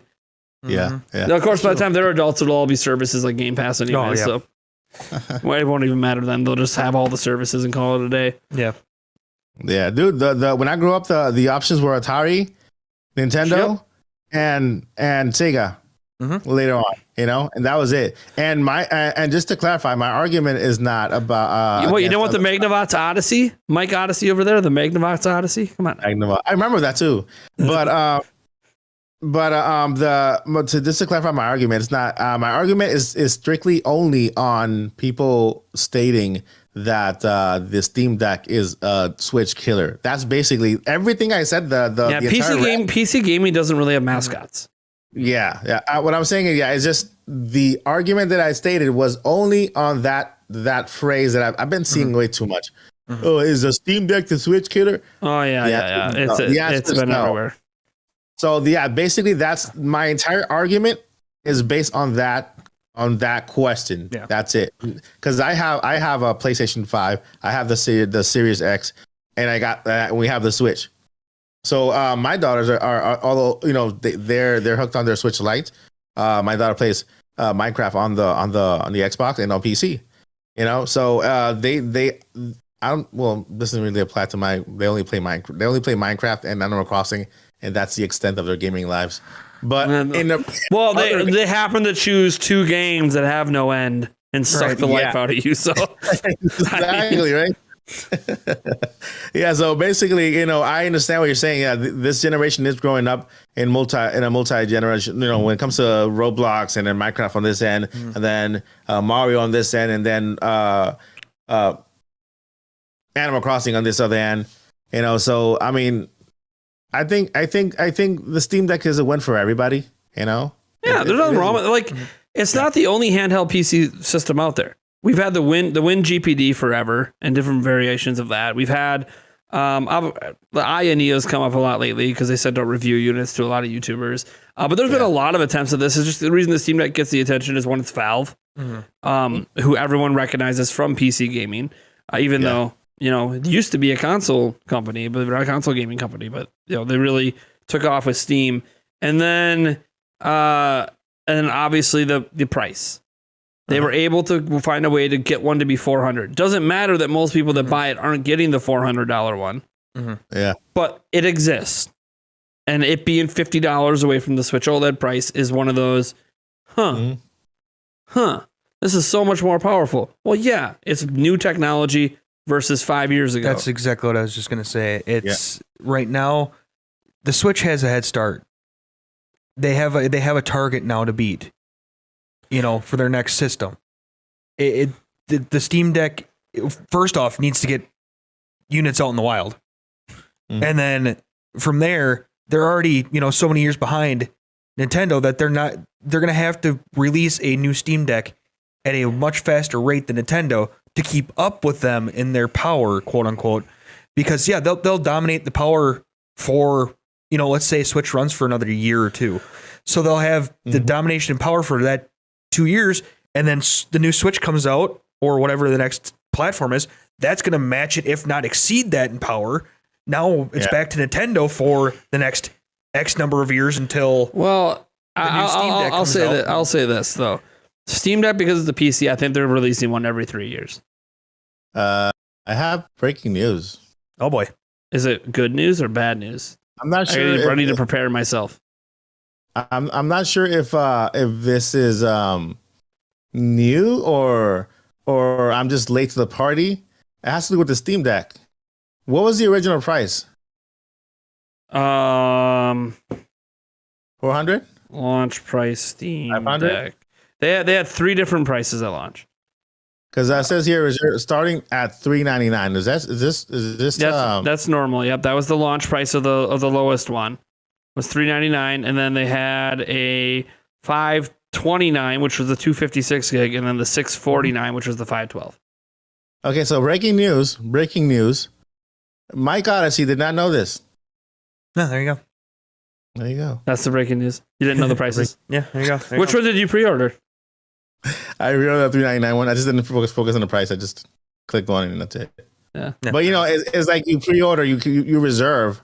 Okay, you reserve. Yeah, you're like in a spot in line for a future one they make at some point. Yeah. Yeah, right now, your order is expected to be available on Q3, October 22 or later. Yeah. So might not be till 2023. Who knows? Yeah, it can't be a Switch killer if there's not actually anything out there to actually play on. Sure, just go spend twice the amount and go buy it off eBay. There you go. Right. Yeah, the only reason I'm getting it is so that my daughter can play Minecraft. Like the actual Minecraft. What do you call that board? There's a Minecraft. There's not the regular Minecraft, but the other Minecraft. That's not on Switch. The one that's on the potato. I don't know. I have no idea. I don't know. Beats me. Yeah. There's two Minecrafts. I know somebody in chat can say there's a something about there's two Minecrafts. I can less about Minecraft, but I wonder what the difference. So I'm looking at. I haven't actually looked at a lot of unboxings of the Steam Deck. What's the difference? Maybe someone in the chat can link me to it or mention where I could find it. What's the difference between the carrying case that comes with the first two Steam Decks, and then for the $649 you get a special carrying case? Ooh, what's the difference? They're all the same size system, just they have different memory inside and different anti-glare glass and stuff. I'm just curious. It's exclusive. It's a special carrying case for the 649 version, but the other two have just a carrying case. So, like, what is the difference? What makes it special? Okay, so here, nothing actually. It has a handle. Is it just a handle? Okay, yeah. So the first one is made out of like it's I don't know. It's hard, but it's kind of it's I don't know. One of it's a hard shell, and the other one it's a hard shell as well, but it's more like I guess cheaper. But they're the same size. Video. Oh, you found a video on it? Well, a YouTube video. Well, we can't throw it up right now. I don't know the setup. But yeah, I don't know. It just looks like a normal. It looks like a Switch, like a hard. Yeah. I'm gonna have to look at this. Like a hard I'm gonna have to look at this off. Yeah, it's a hard clamshell cast case, just like a Switch case. I mean, but it comes with, all of them come with a case. So like, why? What is so different about the most? Are the other ones not hard? I don't know. We have to watch the video. The other one is like I don't know, like a wool kind of. Oh my god! The other one, I know what the difference. The other one was made by what's that really Louis Vuitton. The other one's a Louis Vuitton case. Yeah. That's what it is. The $10,000 Louis Vuitton Xbox Series X. That's what we got rocking right now. It's like the Apple Watch. If you buy one without the band, you get it for $300. If you buy one with the special Hermes band, then it's $1,000. Is that how much it is for that band? Yeah. Can't you just get like a third party knockoff that does the same thing? Isn't it just like a stretchy band with a pull to tighten it? It's not. Yes, it's like no, it is not worth $700. You can. This is a third party one. Yeah, I was gonna be like, look, I know you work for them, but I don't see Mike saying I need to pay $700 for some elastic. Nah, I don't buy. I don't know. No, it's the Hermes leather bands that are. Oh, the leather one. The leather. Still, you could get a third party and not pay $700 for Amazon. Buy one for $3. Dude, it's like the wheels that they had for that the desktop. What they want, like $500 for some wheels that you can get for $20 off Amazon? It was so weird. It was so Apple does some weird things with their accessories at times. People buy them as long as well, it's funny. Like they sold the monitor, but it didn't come with the stand. You had to pay extra if you actually want to put your monitor. The only monitor in the world sold without a stand. Okay. No, the new one has a stand now. Yeah, the new one does. I know, but the old one, you had to buy it separate for like $300. I'm like, who charges $300 for a thing that just holds your monitor? What is happening right now? But I could just go spend $50 on Amazon and get a VESA mount and call it a day. What are you doing? I don't understand. This is weird. Apple does some weird. Like their products are great. The Studio Pro monitors are awesome. Those monitors are sick. But they make some weird decisions with accessories at times that I don't know. People just maybe it's just a pride thing. Hey, if you bought those $500 wheels, that's your bling bling. No one's ever gonna see. They're not just any wheels. They're Apple wheels. They're Apple wheels. You got that bling that no one's gonna see. You go ahead and be proud of owning those Apple wheels. You wanna know something expensive? Imagine the Apple car. Yeah, no thanks. No, it doesn't come with a radio. The radio will be. You just want FM, AM radio, basic radio that's included with every car from the beginning. That's an additional $1,500 charge just to get it added. No, dude. Let me tell you something. Let me go further. The Apple car will not have a loan. It will have a mortgage. Probably. And it probably won't have a steering wheel either. That'll be extra.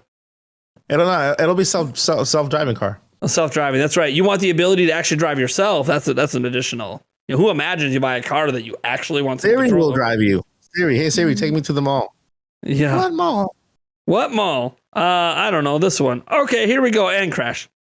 It's actually illegal for automation for more than I think it's like 15 seconds at a time or something. Oh, that is changing pretty soon. We'll see. Until all the roads are replaced. All the roads would have to be replaced with the newer roads that they say all these smart cars need to be fully automated. So I don't know if it's going to be replaced anytime soon, but we'll see. It is. Some of those smart features are nice though. Like there's, I have a 2013 Dodge Durango, and just even the sensor camera when you're tired driving at night, it has prevented me from getting in an accident once because I was kind of dozing off at the wheel and it knew I was close to a car, so it hit the brakes for me. I'm like, stuff like that's just kind of cool, and that's like from 2013. The technology is way further today, so the assisted driving stuff is pretty cool. I know some people aren't ready for full automation. There are some that exist though. Domino's Pizza has fully automated pizza deliveries in some areas. Yeah. But it's very short because like the legalities on it are like, oh, you can only go within a certain many miles of the store. It's like, yeah, okay, whatever. They're just trying to prevent people being dumb and hitting them because that's clearly going to happen. But did you hear about the AI that went aware? Oh, I don't want to talk about our future being fucked by AI because it's going to happen. That I mean, this guy just came out on Fox News about this AI that Google built. Became self-aware. Yeah, it became self-aware, and they put him on leave. They put him on leave until they investigate whatever. But he says that the AI is actually self-aware and knows that he is an AI, and he asked him several questions, and it's crazy. Look it up. Dude, that's the scary sci-fi future of AI becomes self-aware and we're all screwed because it realizes it's better than us. Yeah. When you say, "Oh, we can you help us achieve world peace?" When it gets to the point that we can't just pull the plug because it already figured out how to get around needing the grid. Like that's the only control we have right now is no matter how crazy AI gets, we can pull the plug. Okay, but what happens when it figures out a way around that? Because it will be 10 steps ahead of what we're thinking at some point. It's probably figuring it out right now as we speak. Probably. Man, that's crazy. AI, that's the scary thing. Everyone's all about AI. I'm like, AI is cool, but it's got to be really controlled. And when you're getting it to the point that, and I almost wonder if that's what's happening with YouTube right now. Yeah. Because YouTube doesn't even understand how their algorithm works anymore. Yeah. Because it's all AI. Yeah. They have no, like, when you ask a YouTube person, like, yeah, well, what's the best way to grow on YouTube? Oh, just make content. Okay. Thanks. Well, what's the algorithm looking for? Oh, we have no idea. It's like, oh, God. You don't even know what your AI is doing anymore. That's a scary thought that Google doesn't know what their own AI and YouTube is even doing. So they're so deep into it, they can't shut it off because if they shut it off, YouTube crashes. So like they can't get rid of the AI. The AI has ingrained itself too much into the code base that they actually can't turn it off. So nice. YouTube's going to be screwed one day when this AI finds a way to get smarter and it's over. Man, dude, AI, Google AI just subscribe to your channel, so YouTube's going to be nothing but porn going forward. So what were you just laughing at over there? So this is on Reddit, so take it or leave it. Truck assault. So all cases are functionally identical, but there are cosmetic differences in the 512 gigabit case details. The outer Steam Deck logo is a different color. The zipper pulls are different. The case's interior fabric is different, and there are also two small additions that the 512 case gets that the others don't.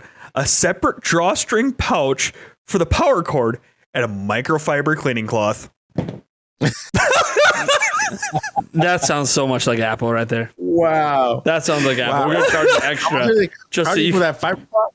Yep. Yeah, shit for the fiber. Wow. It's $100 for that fiber cloth. $100 edition there. What's happening? Jesus Christ.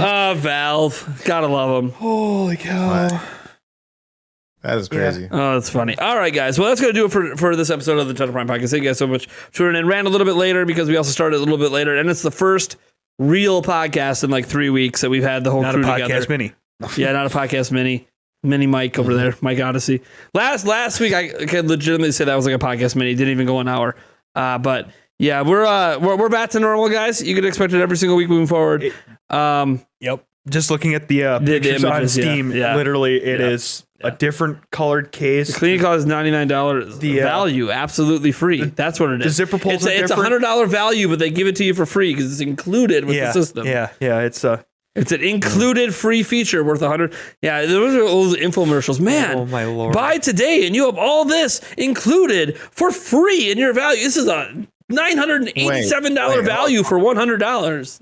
Hold up. So you're telling me that the $399 one doesn't come with the cloth? Because I'll cancel. No, it doesn't. Man, it comes with just a case. Yeah, you better go sign up for the $650 one now and wait until Q1 of 2023. Yep. And don't forget, do not forget the most important part, the pull string draw case for your power cord. Yes. Oh, man. Because you need the pull string. Without it, you just can't bring your power cord. Well, I mean, what do you do without a pull string? No, without a case for your cord, because the other ones don't come with cases for your cord. Oh, no, because we need a case. We can't just put it in within No, actually, it doesn't look like you can.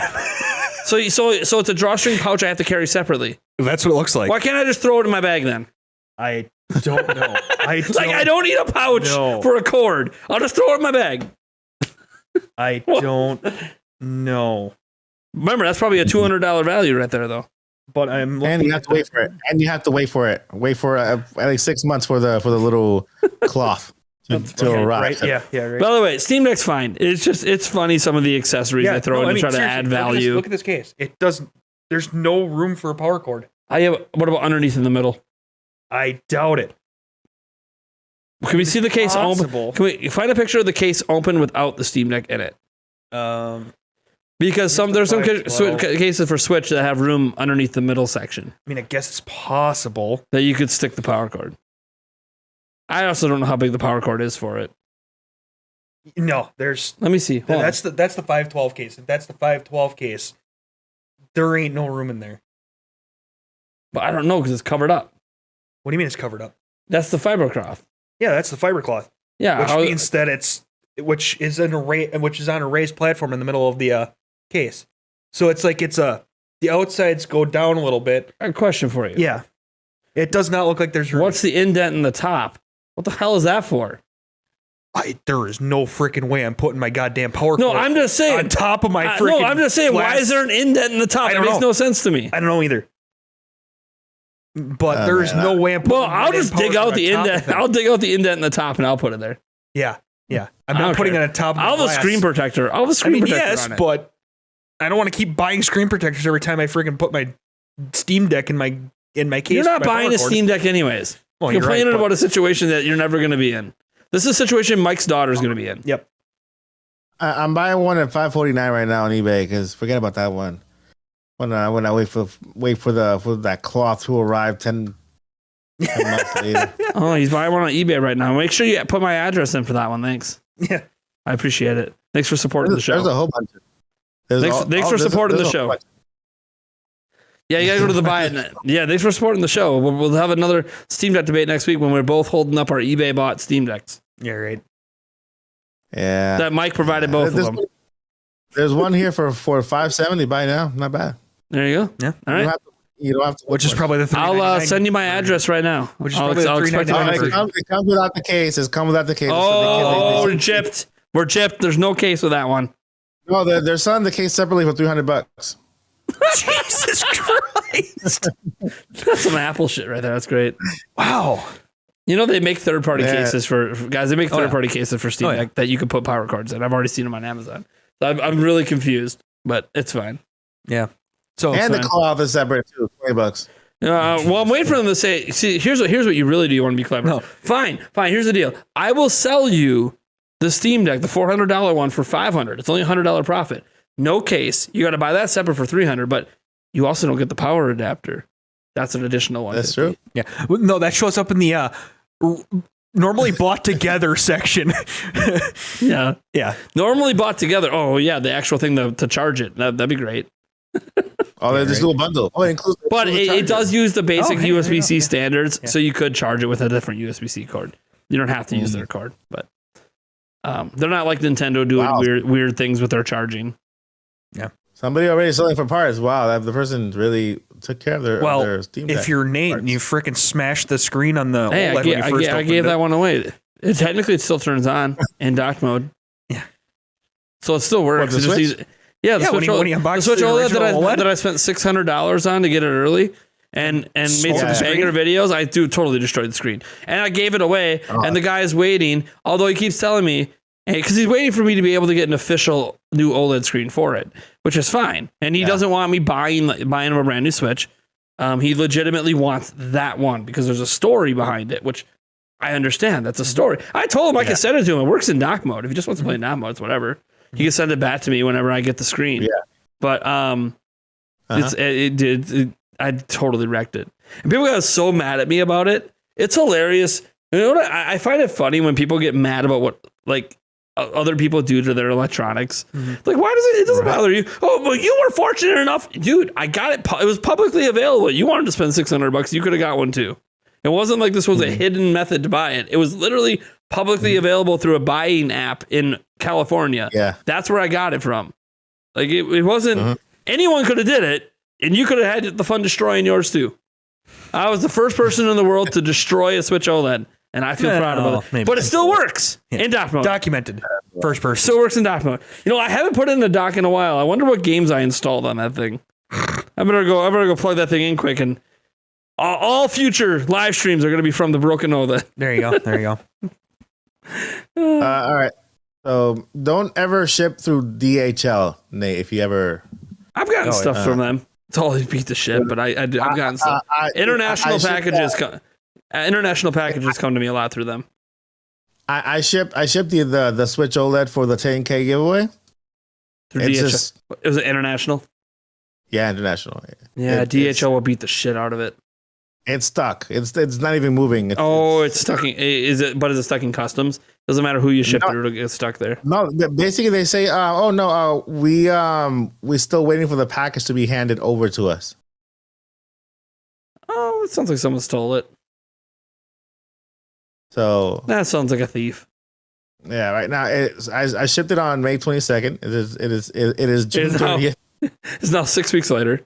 Jesus. Yeah, and we haven't received the package yet. Thank you. Have a good day. I mean, it was kind of like I ordered a fan for my nephew's stroller, and it said July 5th through July 8th time frame. I get an email. Cool, new updated delivery, June 27th. Okay, look at the email. The delivered dot is highlighted. Doesn't have a date underneath it. So I'm trying to figure out where the hell it is. What the hell is going on? Open up the email. Open up the tracking. It's sitting in freaking Memphis. And I'm like, doubt it's getting here today by 8 p.m. And that we're talking like noon. So I'm like, it's probably not coming today. And then now it just says no updated delivery. It's still saying it was going to be delivered on the 27th. And I'm like, the hell, eBay? I don't understand you. I don't know. eBay's weird. Did you buy it on eBay? Yeah. So is it from somebody or from a company?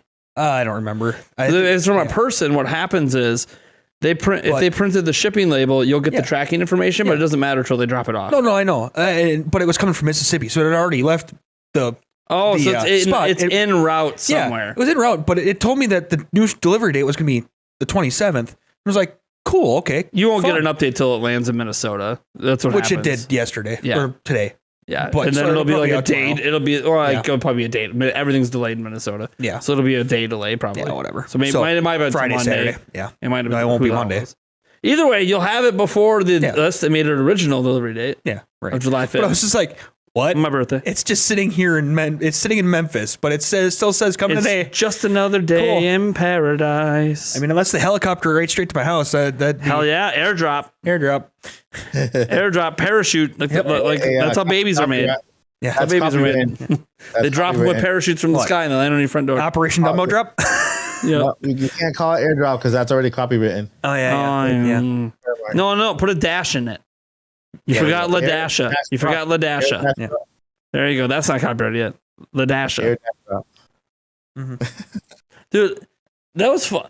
So, I don't like to make fun of names, but it is when you're a person coming up with a name and you put a hyphen in someone's name, how is anybody supposed to read that as dash? Yeah, I know. My last name is Rumful Janc. We don't pronounce the hyphen, but if I have to tell someone oh, can you spell it for me? Yeah, then I have to say hyphen. Maybe that's not really what it is. Dash. It's Rumful Janc. Yep. All one word, all run together.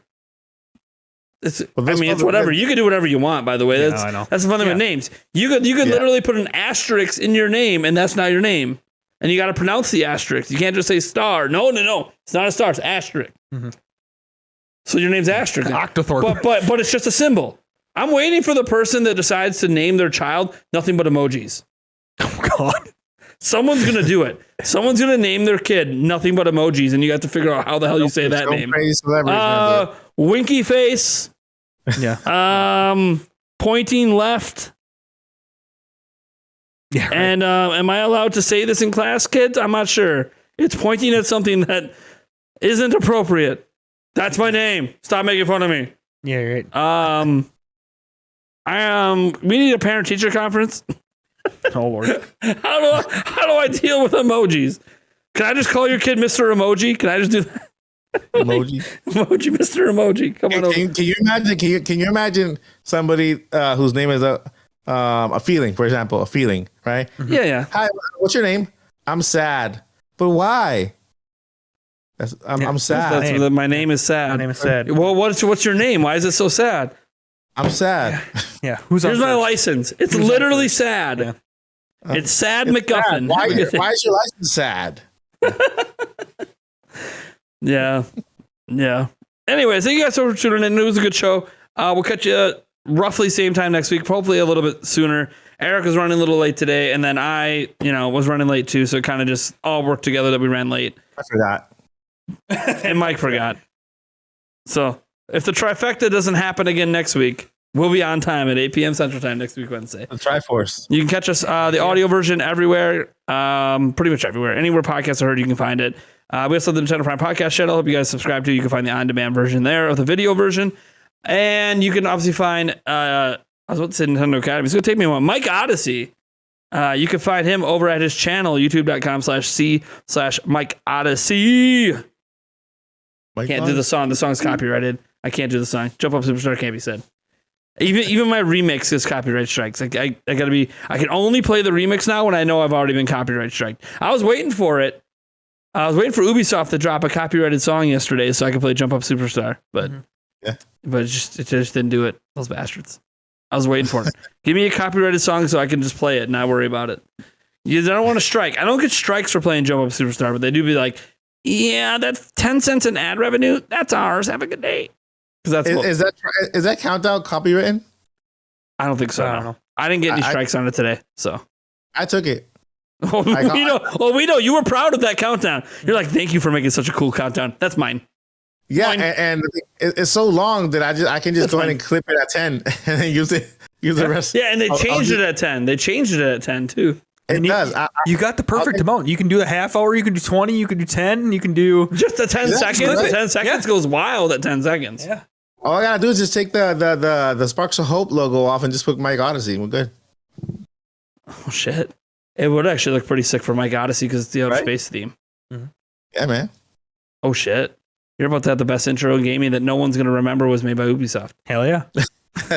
Literally no one, because that intro would never be used to give by anybody. Put down in the corner credit to Ubisoft, just so it doesn't. Tiny little credit. Copyright Ubisoft. And make sure bottom right corner where your logo of your channel. Yeah. Right there. Yeah, it's right there behind the logo. You can see it. You can see it. Yeah, it's there. My logo's a little transparent. It's right there. Yeah, it's just right there. Full screen it. Squint. That's right. Flip it upside down. And you'll find the yeah. But you gotta switch the resolution over to 4K to actually see it. Right. But I recorded it in 720. Also, don't forget to reverse the image. Reverse. You gotta reverse the image. Turn on the opacity a smidge. Yep. Mm-hmm. Yeah. And then also slow down the speed. But it's there. Recovered legally. It's a 20-minute, 10-minute countdown. Wait, what? every 2 minutes it ticks down a minute. You're like, what? Oh my god, it was a cool countdown. All right, guys, thank you so much for tuning in. Go subscribe to his channel. If he hasn't already hit 11,000, what's wrong with you? Go hit it. He was so close. He was so close.